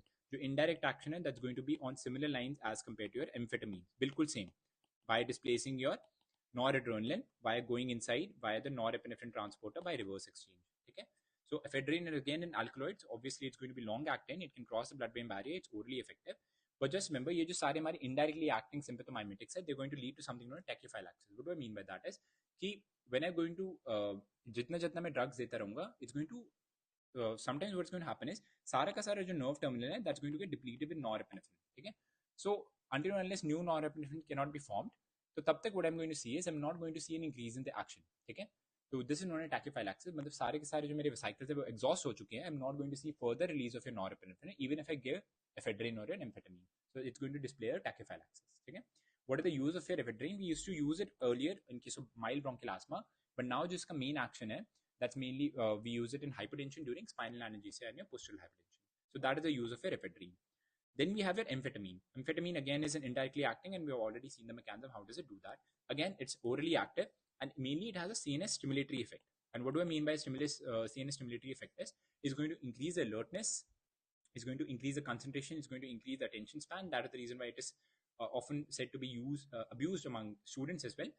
So there's going to be a postponement of sleep. It's going to be leading to euphoria, talkativeness, increasing the work capacity, and it's going to increase your athletic performance. That is why it's also participating in your dope test as well. Because it's going to activate your reticular activating system. It's going to promote your wakefulness. Okay, so but इसके side effect क्या है? We're going to see anxiety, restlessness, tremor, and dysphoria. And these are the toxic drome that can occur if you abuse amphetamine. So ultimately, the main thing that happens in amphetamine poisoning is mainly you're going to see convulsions, coma, circulatory collapse, and death.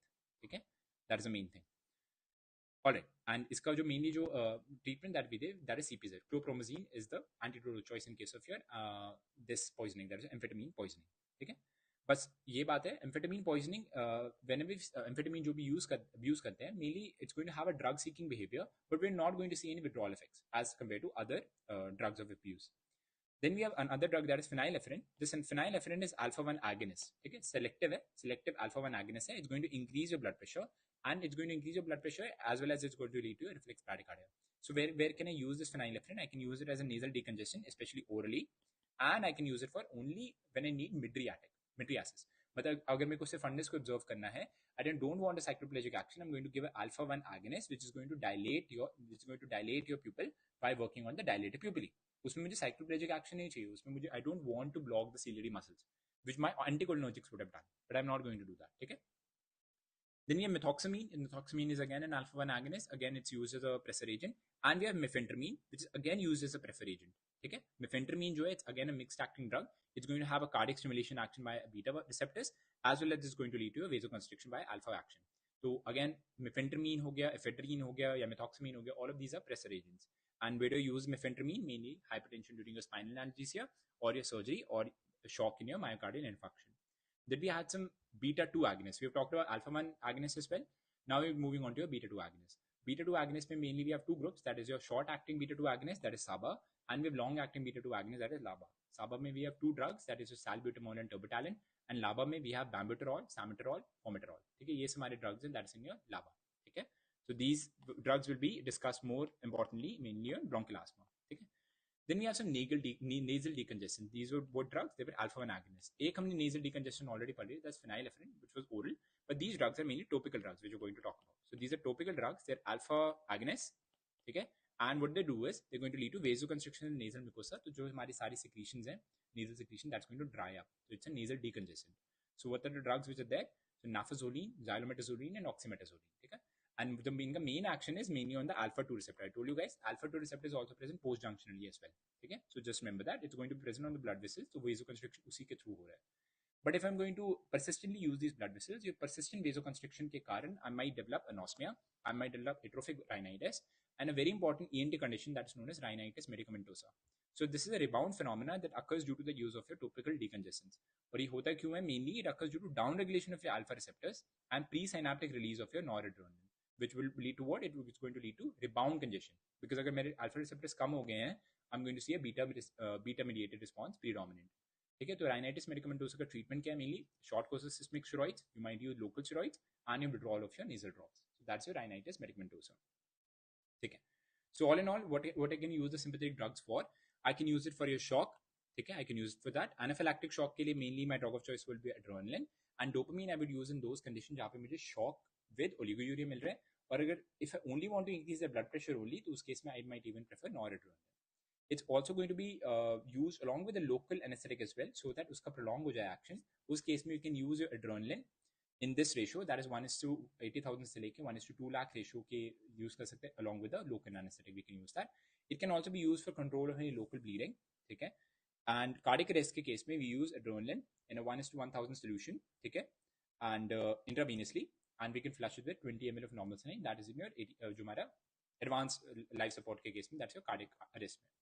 Then partial or complete heart block में we might use isoprenaline as well along with atropine, ठीक है. Acute cardiac decomposition में we might be using dopamine, and we have something known as the pharmacological stress test that we perform for your angina. कभी भी हमारा patient angina के आया है and we want to perform a stress test, and if that patient is not able to exercise, ठीक है, तो उस case में I might go for a pharmacological stress testing that I perform with dobutamine, ठीक है, that is with dobutamine. I can use it bronchial asthma and COPD, that is your LABA and SABA, ठीक है. I can use this in allergic conditions which we already talked about, that is anaphylactic shock के case में, ठीक है. Insulin mediated hypoglycemia, this is important because alpha जो हमारे sympathetic response है that's leading to glycogenolysis that might lead to hypoglycemia. So whenever insulin hypoglycemia में I might give adrenaline, I might give glucagon as well. तो mainly उस case में जो मेरा main action होएगा that is to give it your DNS, mainly your dextrose हमें देना है mainly, ठीक है, that's your dextrose देना है in case of your insulin hypoglycemia, but mainly we can use glucagon and adrenaline as well. Postural hypertension में I told you guys ephedrine and mefentermine were also drugs which were used there. And ADHD के case में पहले we will using amphetamine.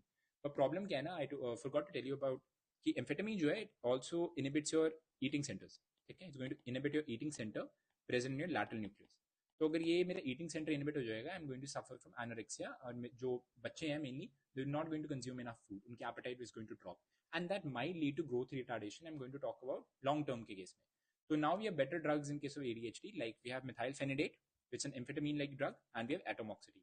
Atomoxetine is norepinephrine reuptake inhibitors. So these are the drugs which I'm going to prefer for your ADHD as compared to your amphetamine, which will lead to growth retardation. Now, narcolepsy के case में, right, we can use some drugs in narcolepsy as well. Okay, so mainly I want you to remember these drugs, that is methylphenidate. Amphetamines have also been used for your narcolepsy as well. Okay, so these are drugs that you use in narcolepsy. Okay. All right. So now we're moving on to the last section, that is anti-adrenergic drugs now. ठीक है, so हमारे anti-adrenergic drugs क्या हैं? तो classification देखते हैं इनका. पहले I'm going to have this non-equilibrium type drugs. मतलब non-equilibrium का मतलब ये है irreversible block. ठीक है, तो irreversible alpha blocker कौन सा है? That's mainly a phenoxybenzamine. That's an irreversible block. अब now how आगे कैसे classify होगा alpha blockers is equilibrium. Equilibrium मतलब they're going to be competitive antagonists. अब वो कैसे टाइप के हो सकते हैं? या तो they could be non-selective. ठीक है, नॉन सिलेक्टिव में हमारे बहुत सारे आ जाएंगे, वी गोइंग टू सी, और they going to be selective for something like alpha 1 selective, alpha 1 selective हो सकते हैं, अल्फा 2 सिलेक्टिव हो सकते हैं. अल्फा 2 सिलेक्टिव ब्लॉकर हमने ऑलरेडी स्टडी कर लिया, दैट इज योहिम्बीन, ठीक है, एंड अल्फा 1 ब्लॉकर हमने जो प्रोटोटाइप लिया था दैट वाज योर प्राजोसिन, ठीक है. नॉन इक्विलिब्रियम टाइम में हमारा फेनॉक्सीबेंजामीन है. So let's just study each of them एक एक करके. Alright, So let's see alpha blockade अगर हम करते हैं तो what are the action that we're going to see, ठीक है? So what are they? First I'm going to see a decrease in the blood pressure. Why is that going to happen is जो हमारे alpha receptors present है they're going to lead to what? जो हमारी venous compliance है वो जो हमारी venous compliance है that's going to increase. So I'm going to see peripheral pooling of the blood in the capacitance vessels which are our veins. So I'm going to see a decrease in the venous return, a decrease in the cardiac output, and that will lead to a fall in the mean blood pressure. And that is what is happening in case of alpha blockade. And usually what happens is, this is very important, is normally 700 ml of blood is pooled to the lungs when a normal person stands up, and therefore syncope should occur. But in this case, what happens is we're going to have a baroreceptor reflex which kicks in, which stimulates the vasomotor center, and uske karan sympathetic system is activated, and now we don't see any syncope. But if you're going to contract, ये क्यों हो रहा है? Mainly your venous return is augmented is by the contraction of your veins by the alpha 1 receptor mediated by the baroreceptor reflex. But अगर मैं इसी को ही inhibit कर दूंगा, that I might have a side effect, that is a postural hypertension. When the patient wakes up from bed, I'm going to see a tremendous amount of peripheral pooling, or because I'm not going to see an alpha 1 mediated venoconstriction, मेरी venous return increase नहीं करेगी, मेरा cardiac output increase नहीं करेगा, I'm going to see a fall in the blood pressure, and that might lead to your dizziness. ठीक है? That is your postural hypertension can occur. ठीक है? Very important. I told you vasopressor effects of adrenaline is not found. मतलब that was known as the vasomotor reversal of Dale. What was that? See that. ठीक है? तो usually क्या हो रहा था? Alpha 1 vasoconstriction हो रहा था, and then I'm going to see a delayed your vasodilatation के कारण fall in blood pressure. But if I'm going to add an alpha blocker, I'm only going to see vasomotor reversal of Dale. That I'm going to see a decrease in the blood pressure only without any pressor effects. When I mean by pressure is increase in blood pressure. So I'm not going to see any pressure effects. I'm only going to see a decrease in blood pressure. ठीक है? Alpha 1 blocker along with adrenaline is not going to see any pressure effect, and that is known as the vasomotor reversal of Dale. ठीक है? What are the other effects of alpha blockade? Because I am blocking the alpha blockers, ठीक है? उसके कारण blood pressure कम हो रहा है. अगर मेरा blood pressure कम हो रहा है, decreased stimulation of baroreceptors is going to occur. We have studied this, and I'm going to see what? I'm going to see an increase in the heart rate. So these patients might have a reflex tachycardia. ठीक है? One more reason that what might contribute to reflex tachycardia is alpha 2. अगर मेरे alpha 2 receptors यहाँ पे pre साइनेप्टिकली present है, अगर मैंने इन्हें ब्लॉक कर दिया, what's going to happen is more amount of noradrenaline is going to get release now. ठीक है? We have already talked about this कि अल्फा 2 जो हमारे मेनली ऑटो रिसेप्टर्स हैं, and whenever the alpha 2 which is GI linked receptors जो भी हैं, whenever they get stimulated they are going to decrease norepinephrine. तो यहाँ पे हम अल्फा 2 को ही ब्लॉक कर रहे हैं via this non selective blockers. तो reflex tachycardia is more pronounced in case of non selective blockers. So just remember that. Reflex tachycardia. What else? Because nasal decongestants with alpha 1 agonist, I'm going to block the alpha 1 receptor present in the nasal mucosa. I might see nasal stuffiness. Because alpha 1 agonists were mydriatics, now I'm going to see meiosis. Okay? I'm going to see increase in the intestinal motility that might lead to diarrhea because my alpha को block कर रहा हूँ mainly. I'm going to see a reduction in the GFR. Okay? Reduction in the GFR के कारण I'm going to see activation of your renin-angiotensin aldosterone system as well. Okay? All right. What about the next thing? Tone of the bladder. I was telling you guys about कि जो हमारा bladder trigone है, sphincter है, mainly they are kept closed at the internal urethral sphincter हो या bladder trigone हो या prostate के muscles हो, mainly alpha 1A जो type के receptors है, alpha 1A, ठीक है? Alpha 1A receptors when they're stimulated, they're going to contract all of this and prevent urination, ठीक है? Prevent your urination, micturition. तो इस केस में अगर मैं alpha 1A blocker दूंगा, तो I'm going to stimulate your urination. So I'm going to use these in patients who are suffering from benign prostatic hyperplasia. Okay? So that is the reason why. But just remember, as a side effect, I'm going to see inhibition of ejaculation. Okay? As we saw, sympathetic response is ejaculation and parasympathetic response is erection. Okay? But just remember, these alpha blockers are not going to have any effect on cardiac stimulation, or they're not going to have any stimulation on your bronchodilation or vasodilation. All of these actions are mainly beta receptor mediated. So in actions, different systems, they're not going to work. So what are the individual agents? First, I'm going to have phenoxybenzamine. Just remember, it's going to form strong covalent bonds. So irreversible blocker है, irreversible alpha blocker, non-selective one. ठीक है? Non-selective irreversible alpha blocker. Clinically, what is going to lead to? It's going to lead to postural hypertension. Very importantly, ठीक है? And हमने जो इसका use किया है phenoxybenzamine का, we're going to use it in mainly your pheochromocytoma. We're going to use phenoxybenzamine mainly in case of your pheochromocytoma, or we can use it in Raynaud's disease as well. Okay? Raynaud's disease maybe prefer other alpha 1 receptor blocker as well. Mainly, phenoxybenzamine can also be used in case of Raynaud's disease. It can be used in pheochromocytoma. What are the adverse effects? As we talked, कि जो हमारे non-selective वाले जो हैं, they're going to lead to postural hypertension. They may lead to nasal stuffiness, meiosis, and inhibition of your ejaculation. ये हमारा first हो गया phenoxybenzamine. Right? So next one we have phentolamine. अब फेंटोलामीन क्या है, again it is non specific, मतलब ये alpha 1 को भी ब्लॉक करेगा, अल्फा 2 को भी ब्लॉक करेगा, पर स्पेशल बात ये है it's a reversible block as compared to irreversible block that was mediated by a phenoxybenzamine. Okay, it's going to be very quick acting and it's going to lead to reduction in your peripheral resistance by blocking both the alpha 1 and your alpha 2 receptors. Because दोनों अगर alpha 1 alpha 2 दोनों block होंगे, I'm going to see more amount of noradrenaline release and that might lead to a reflex tachycardia. That's a side effect. ठीक है, तो cardiac stimulation हो सकता है due to enhanced norepinephrine release due to alpha 2 blockade. And that is the reason why जो हमारे selective वाले हैं, they're not going to have this reflex tachycardia associated with them. At least कम होएगा उनमें. जो अल्फा 1 और अल्फा 2 दोनों को ब्लॉक करते हैं उनमें ज्यादा रिफ्लेक्स टैकिकार्डिया होगा, and you can see why. ठीक है, what are the uses of this phentolamine? We can again use this is pheochromocytoma. Very importantly we use it in clonidine withdrawal. ठीक है, because clonidine is an alpha 2 agonist. I want to block that. तो withdrawal के case में, clonidine withdrawal में I can use phentolamine. And cheese reaction very importantly, ठीक है, which is mediated by tyramine. ठीक है, so this is your phentolamine. And just remember guys, because जो हमारे vasopressors हैं, especially your noradrenaline and adrenaline, whenever they extravasate into the when they extravasate out of the blood vessel, they might lead to necrosis of that blood vessel. तो उस extravasation अगर होता है, to control all of that happening, whenever I give an intravenous injection is, I'm going to instill phentolamine around that site. ठीक है, तो extravasation of noradrenaline and adrenaline injection का भी एक use है, that is your phentolamine. ठीक है, the next one, that is your prazosin. That's alpha 1 blocker है. It's going to be selective now. अब we are going to talk about selective drugs only. तो prazosin हमारा alpha 1 selective है. ठीक है, so now but problem ये है, alpha 1 में भी it's a non-specific blockade of all the three types of alpha 1. alpha 1 में भी आप alpha 1A, alpha 1B and alpha 1D. तो तीनों को ब्लॉक कर रहा है. इस केस में नॉन सिलेक्टिव है, पर alpha 1 के लिए it is selective. ठीक है, that's the thing. Very importantly is it's going to dilate arterioles more than your veins. This case में postural hypertension is less, but still we're going to see a first dose effect. ठीक है, but the first dose effect probably इसमें हो सकता है. That is the reason why whenever I'm going to start this drug, I'm going to start with the low dose and especially I'm going to start at night, so that bedtime पे the patient consumes this drug, so it doesn't have to get up, so this postural hypertension is prevented. Very important. Prazosin, why am I using prazosin? Mainly I can use it in benign BPH में use कर सकते हैं. I can use it in Raynaud's disease and your hypertension as well. We have some other alpha blockers and उनकी थोड़ी थोड़ी characteristics just हमें पढ़ी नहीं है.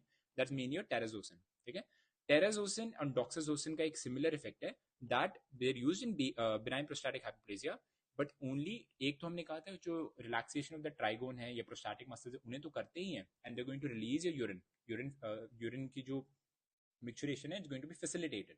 But terazosin and doxazosin का एक और effect है, that's going to lead to apoptosis of your prostate. जो हमारे prostatic muscles हैं उनका apoptosis भी एक आता है. It's going to have a dynamic effect as well. It's going to have static effect as well. Finasteride जैसा भी action है sort of terazosin and doxazosin का. Then we have this tamsulosin drug. Tamsulosin is थोड़ा सा selective now. So it's uroselective, मतलब vasoselective. It's going to block alpha 1A. It's going to block alpha 1B. Alpha 1D, but it's not going to work on alpha 1B. It's going to work on alpha 1A. It's going to work on alpha 1D. That's the reason why it's only uroselective. It's going to work on the bladder, trigone, and your prostatic muscles only. ठीक है, very importantly. इसमें भी because it's very selective, postural hypertension के chance होना, because blood vessels पे जो मैं alpha 1B receptors है, they are not getting blocked, जिस करके postural hypertension होना is very rare. ठीक है, this is the preferred drug in case of benign prostatic hyperplasia. And ADR इसका क्या है? Because retrograde ejaculation can obviously occur. ठीक है, very important. Just remember terazosin and doxazosin जैसे इसका apoptosis वाला action has not been seen. ठीक है, yohimbine हमने already बात की. It's an alpha 2 selective blocker. और mainly why was it using it as? It has no clinical use per se, but it was seen थोड़ा सा इसका aphrodisiac action है, and that is the reason why I'm telling you. That is yohimbine. ठीक है, so we've already seen the use of alpha blockers. We can use it in pheochromocytoma as well. Just read about pheochromocytoma as well, so पूरा का पूरा integrate हो जाएगा. ठीक है, right? And we can use hypertension. Mainly hypertension में we can only using prazosin. और सारे drugs इतने important नहीं है. ठीक है, but however just remember phentolamine and phenoxybenzamine has still hypertension जो कि tyramine और clonidine withdrawal में होता है, उसमें still they are being preferred. ठीक है, benign prostatic hyperplasia में हम दो components को treat करते हैं, that's a static and a dynamic component. ठीक है, dynamic component is mediated by a tone of the prostate and bladder neck. उसे मुझे relax करना है, उसके लिए I'm going to give alpha 1 blockers. So alpha 1 blockers are going to your mainly contribute to your dynamic component. और जो static component को inhibit करना है is mainly the action of your 5 alpha reductase inhibitors, that is a finasteride. ठीक है, जो हमारा DHT की formation को कम करेगा, इस करके I'm going to see a decrease in the size of the prostate as well. ठीक है, all of this is done. What are some other uses of alpha blockers? We can use it in shock. Phenoxybenzamine can be secondary shock ke case mein you can use phenoxybenzamine. Peripheral vascular disease, especially Raynaud's disease, I would say. Alpha 1 blockers are very important, especially prazosin. We can use it in Raynaud's disease. Okay? And pehle ek therapy hoti thi, that was known as papaverine phentolamine induced penile erection. That was pipe therapy that was used for impotence. But because now we have better drugs, and because all of this therapy was associated with penile fibrosis and hematoma infection, penile deviation, and we have better drugs like your sildenafil, that's a phosphodiesterase inhibitors, increasing cyclic GMP. So we're not resorting to this pipe therapy that was earlier used, papaverine phentolamine induced penile erection for your impotence. Okay. Now the last topic that I want to discuss with you guys is only a brief touch about your beta blockers, and now we're going to be हमारे फिर सारे खत्म हो जाएंगे. Now beta blockers, I'm going to classify them in three हमारे जो classes है. Non-selective, the first gen, that's your non-selective. Okay. Then I'm going to hit second gen, that's going to be cardio-selective, and third gen, which are your having some alpha blocking activity or some vasodilatory property. Okay. First gen हो गए हमारे mainly propranolol, second gen like metoprolol, and third gen हमारा mainly video labetalol and carvedilol. So let's just see. So I have this mnemonics. You can see these mnemonics. Cardio-selective beta blockers को याद करने के लिए I just want you to give a mnemonic. That is your new exclusive beta blockers are acting mainly cardio-selectively. So let's just go over it. New N for nebivolol, E for esmolol, bisoprolol, betaxolol, S-butanol, atenolol, metoprolol, and your celiprolol. So these are your cardio-selective blockers. How do I remember it? New exclusive beta blockers are acting mainly cardio-selectively. ठीक है. Some beta blockers is also a sympathomimetic effect. मतलब ये block तो करते ही हैं, but साथ के साथ they're going to have some sympathomimetic effect, mainly a beta 1 agonist effect or something like that. So you're going to have also we call it as intrinsic sympathomimetic action, ISA. So what are those drugs? इनके नाम में ये they contain partial agonist like properties. What are they? Celiprolol, cartiolol, P for pindolol, A for acetbutanol, L for labetalol, and your P for your penbutanol. So these are with your partial agonist sympathomimetic activity. And the last one, membrane stabilizing action भी है कईयों का, ठीक है. Mainly उसका निमानिक क्या है? Possess local anesthetic membrane relaxing property, membrane stabilizing property. And mainly इसमें what I want you to remember frequently asked is pindolol, ठीक है. Pindolol है, propranolol, labetalol, all of these drugs are there. So just remember the cardio-selective ones, just remember the partial agonist, your intrinsic sympathomimetic action किनका है, and just remember the membrane stabilizing action as well, ठीक है. So now let's talk about the beta blockers. We've already seen कि cardio-selective हमारे पास beta blockers हैं, and we have non-selective beta blockers. और non-selective में we have without intrinsic sympathomimetic activity. We have some drugs like pindolols which have intrinsic sympathomimetic activity, and we have some drugs which are going to have alpha blocking activity, जिनमें third gen beta blockers कहूँगा. ठीक है. They're going to have alpha blocking property or some vasodilatory property. ठीक है. Let's see that. So let's see propranolol and what are the actions. They're going to decrease the heart rate, definitely. They're going to decrease the cardiac output, decrease in the force of contraction. Because sympathetic nervous system beta 1 receptors को block करेगा, so all of these actions are mediated. Okay, very important. But just remember, in सारे actions, ये जो सारे actions है, they're not prominent in normal person. मतलब they're going to be prominent in those people only which are having this increased amount of sympathetic nervous system activation. Okay, this is important. So this is not important in normal person, but in presence of sympathetic overactivity only, all of these effects are going to occur. Okay, what else? Cardiac work and oxygen consumption is reduced. Okay, and that is the reason why I'm preferring it in coronary artery disease वाले patients, because cardiac work and oxygen consumption will be reduced. Okay, all right. A very important thing, guys, is the total coronary blood flow. Do you remember beta अगर मैं receptors को block कर दूंगा, I might block the vasodilation, है ना? And यहाँ पे भी इन्होंने ये कहा है कि जो total coronary blood flow है वो reduction होगा. But just remember, it is mainly the subepicardial region जिसमें थोड़ा सा coronary blood flow कम हो रहा है, but not the subendocardial region.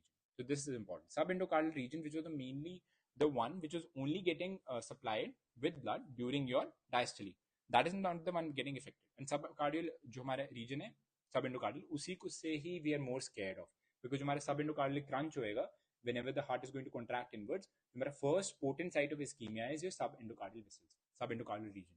तो वहाँ पे blood vessels, वहाँ पे blood flow is not decreased. ठीक है? It's going to delay your AV conduction and it's going to declare automaticity. मतलब propranolol might even have some amount of antiarrhythmic action as well. ठीक है? And I'm seeing there's going to be an improvement of an oxygen supply to demand mismatch. जो भी हमारा mismatch है वो correct हो सकता है. What about the blood pressure now? So just remember, there's no direct and acute action on your blood pressure. मतलब what can it do is, it can block vasodilation, fall in blood pressure by isoprenaline, and enhances rise in blood pressure by adrenaline. ठीक है? What do I mean by rise in blood pressure कोई enhance करता है? This is known as re-reversal of vasomotor reversal. What was that? Vasomotor reversal of Dale was when I give an alpha blocker with adrenaline, I'm not going to see the pressure action, I'm going to see a decrease in blood pressure. Now I'm doing the exact opposite. I'm giving adrenaline, along with that I'm giving a beta blocker. जिसके कारण क्या हो रहा है? Vasodilation बिल्कुल भी नहीं होगा. I'm going to see increase in blood pressure. Simple. That's known as re-reversal of vasomotor reversal. ठीक है, very important. ठीक है, but it is beneficial in hypertensive and prolonged administration. Now this is the tricky part. I'm saying it usually acutely it does not have any effect on your blood pressure, but it has been seen to chronic hypertension में if you prescribe them beta blockers, जो पहले हम करते थे according to NICE guidelines in JNC, पहले हम देते थे beta blockers, but now they're second and third line. उस केस में how do they do that? How did they adapt to it? How does our body adapt to this? And how is this blood pressure reduction achieved in chronic hypertension? So I just wanted to tell you that chronic exposure जो है will lead the resistance vessels to adapt chronically to the low cardiac output. इसके कारण the total peripheral resistance will fall. What is happening is because the cardiac output is getting decreased, we want to decrease the resistance. Why do we need to do that? So that हमारा flow increase हो जाए. So because what is happening is सारी resistance vessels because cardiac output कम हो गया due to beta 1 receptor के blockade के कारण, इस कार्डियक आउटपुट को कम होने के कारण हमने क्या किया, हमने रेजिस्टेंस को कम कर दिया so that the flow is maintain. और अगर हमने रेजिस्टेंस को कम कर दिया तो बेसिकली हमने ब्लड प्रेशर कम कर दिया. And this is the mechanism by which जो प्रोप्रानोल जो है और जो बीटा ब्लॉकर्स है दे mainly have this anti-hypertensive action.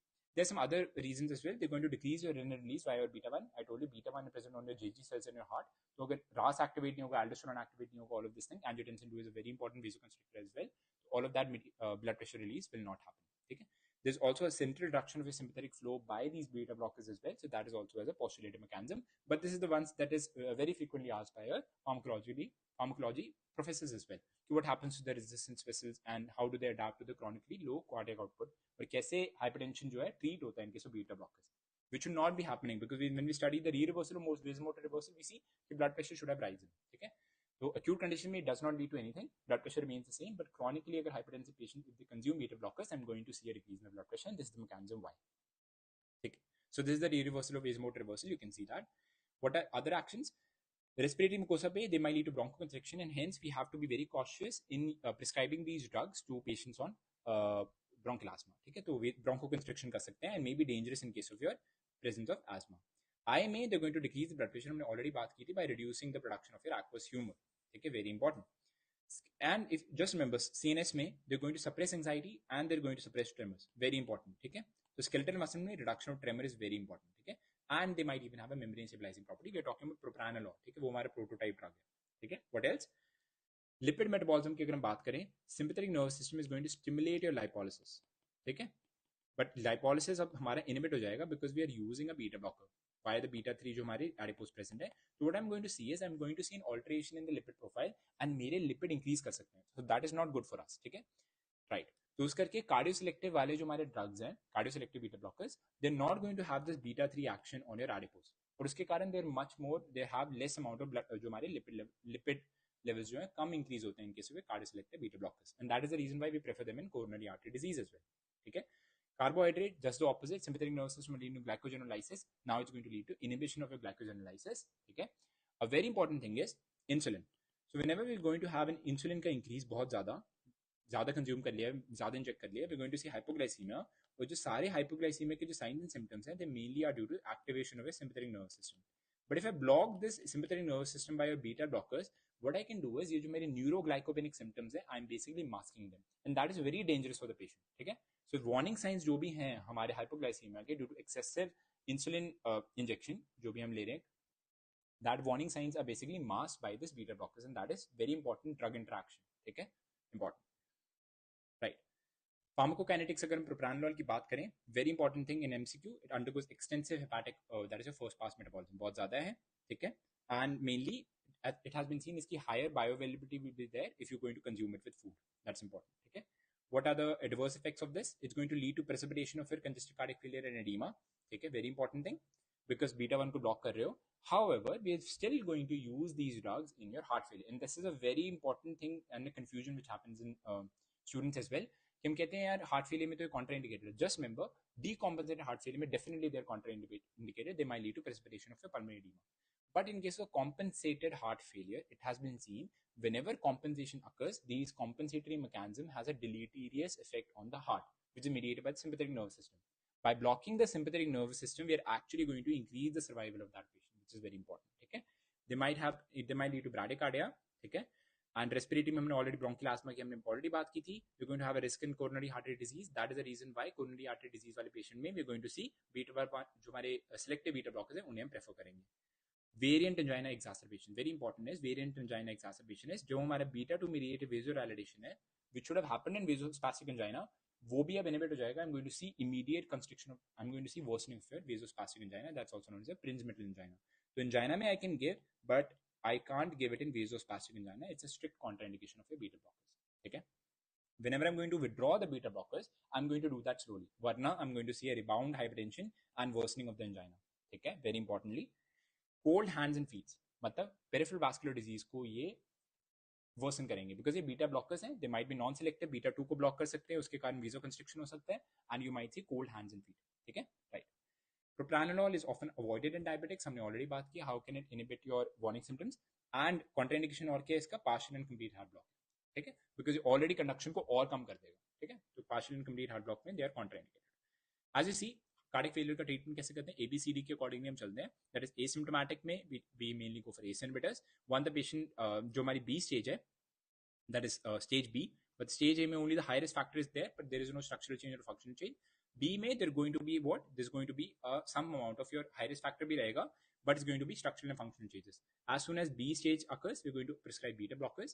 As soon as clinical stage comes, जहाँ पे हमारा symptomatic, जो हमारा patient है symptomatic हो जाएगा, we're going to prefer diuretics and digitalis. So this is how I remember it.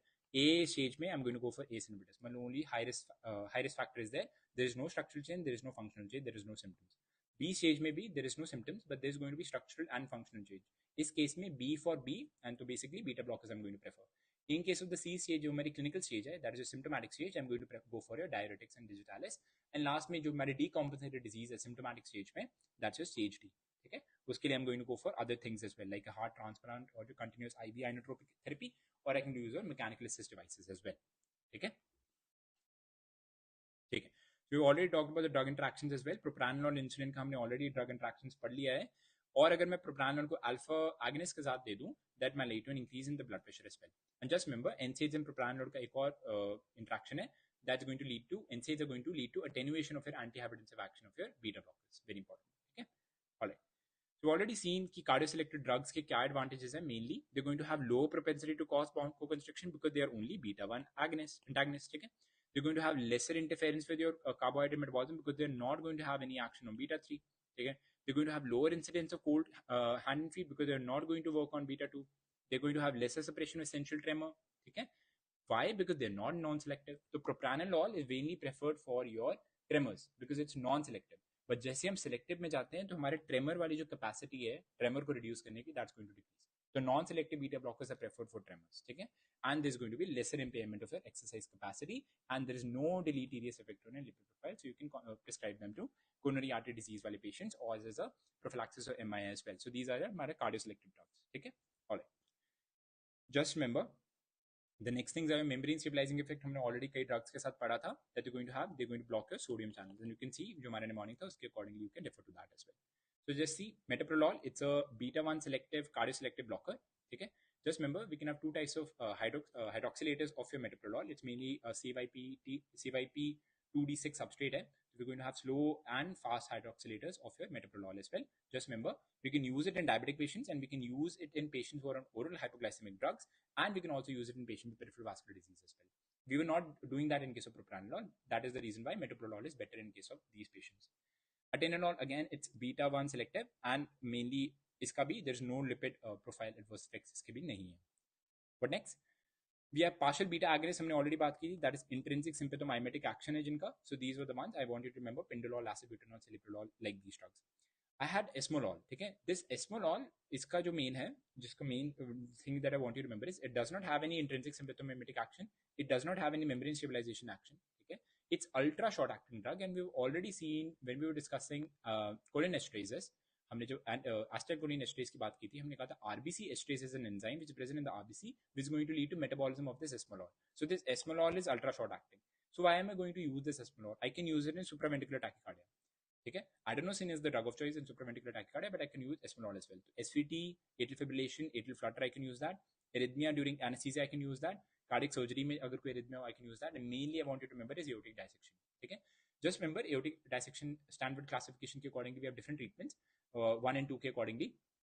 ठीक है, कार्डियोप्लेजिक सोल्यूट्स दे सकते हैं उसमें, we want to decrease blood pressure, we need to sodium nitrochloride दे सकते हैं, एस्पेनॉल दे सकते हैं, and we might go for your repair of that tear aortic dissection के केस में. ठीक है, alright. What else? We have celiprolol. Celiprolol is a third gen one. मतलब इसका या तो alpha one blocking action होगा या कोई vasodilatory property होगी. तो mainly इसमें क्या predominate कर रही है? Vasodilatory property कर रही है. Because celiprolol might lead to nitric oxide production, and we all know nitric oxide leads to vasodilation. ठीक है, celiprolol. And nebivolol, again, it is acting as a nitric oxide donor. So again, it is nebivolol and celiprolol. Both of them are third generation beta blockers.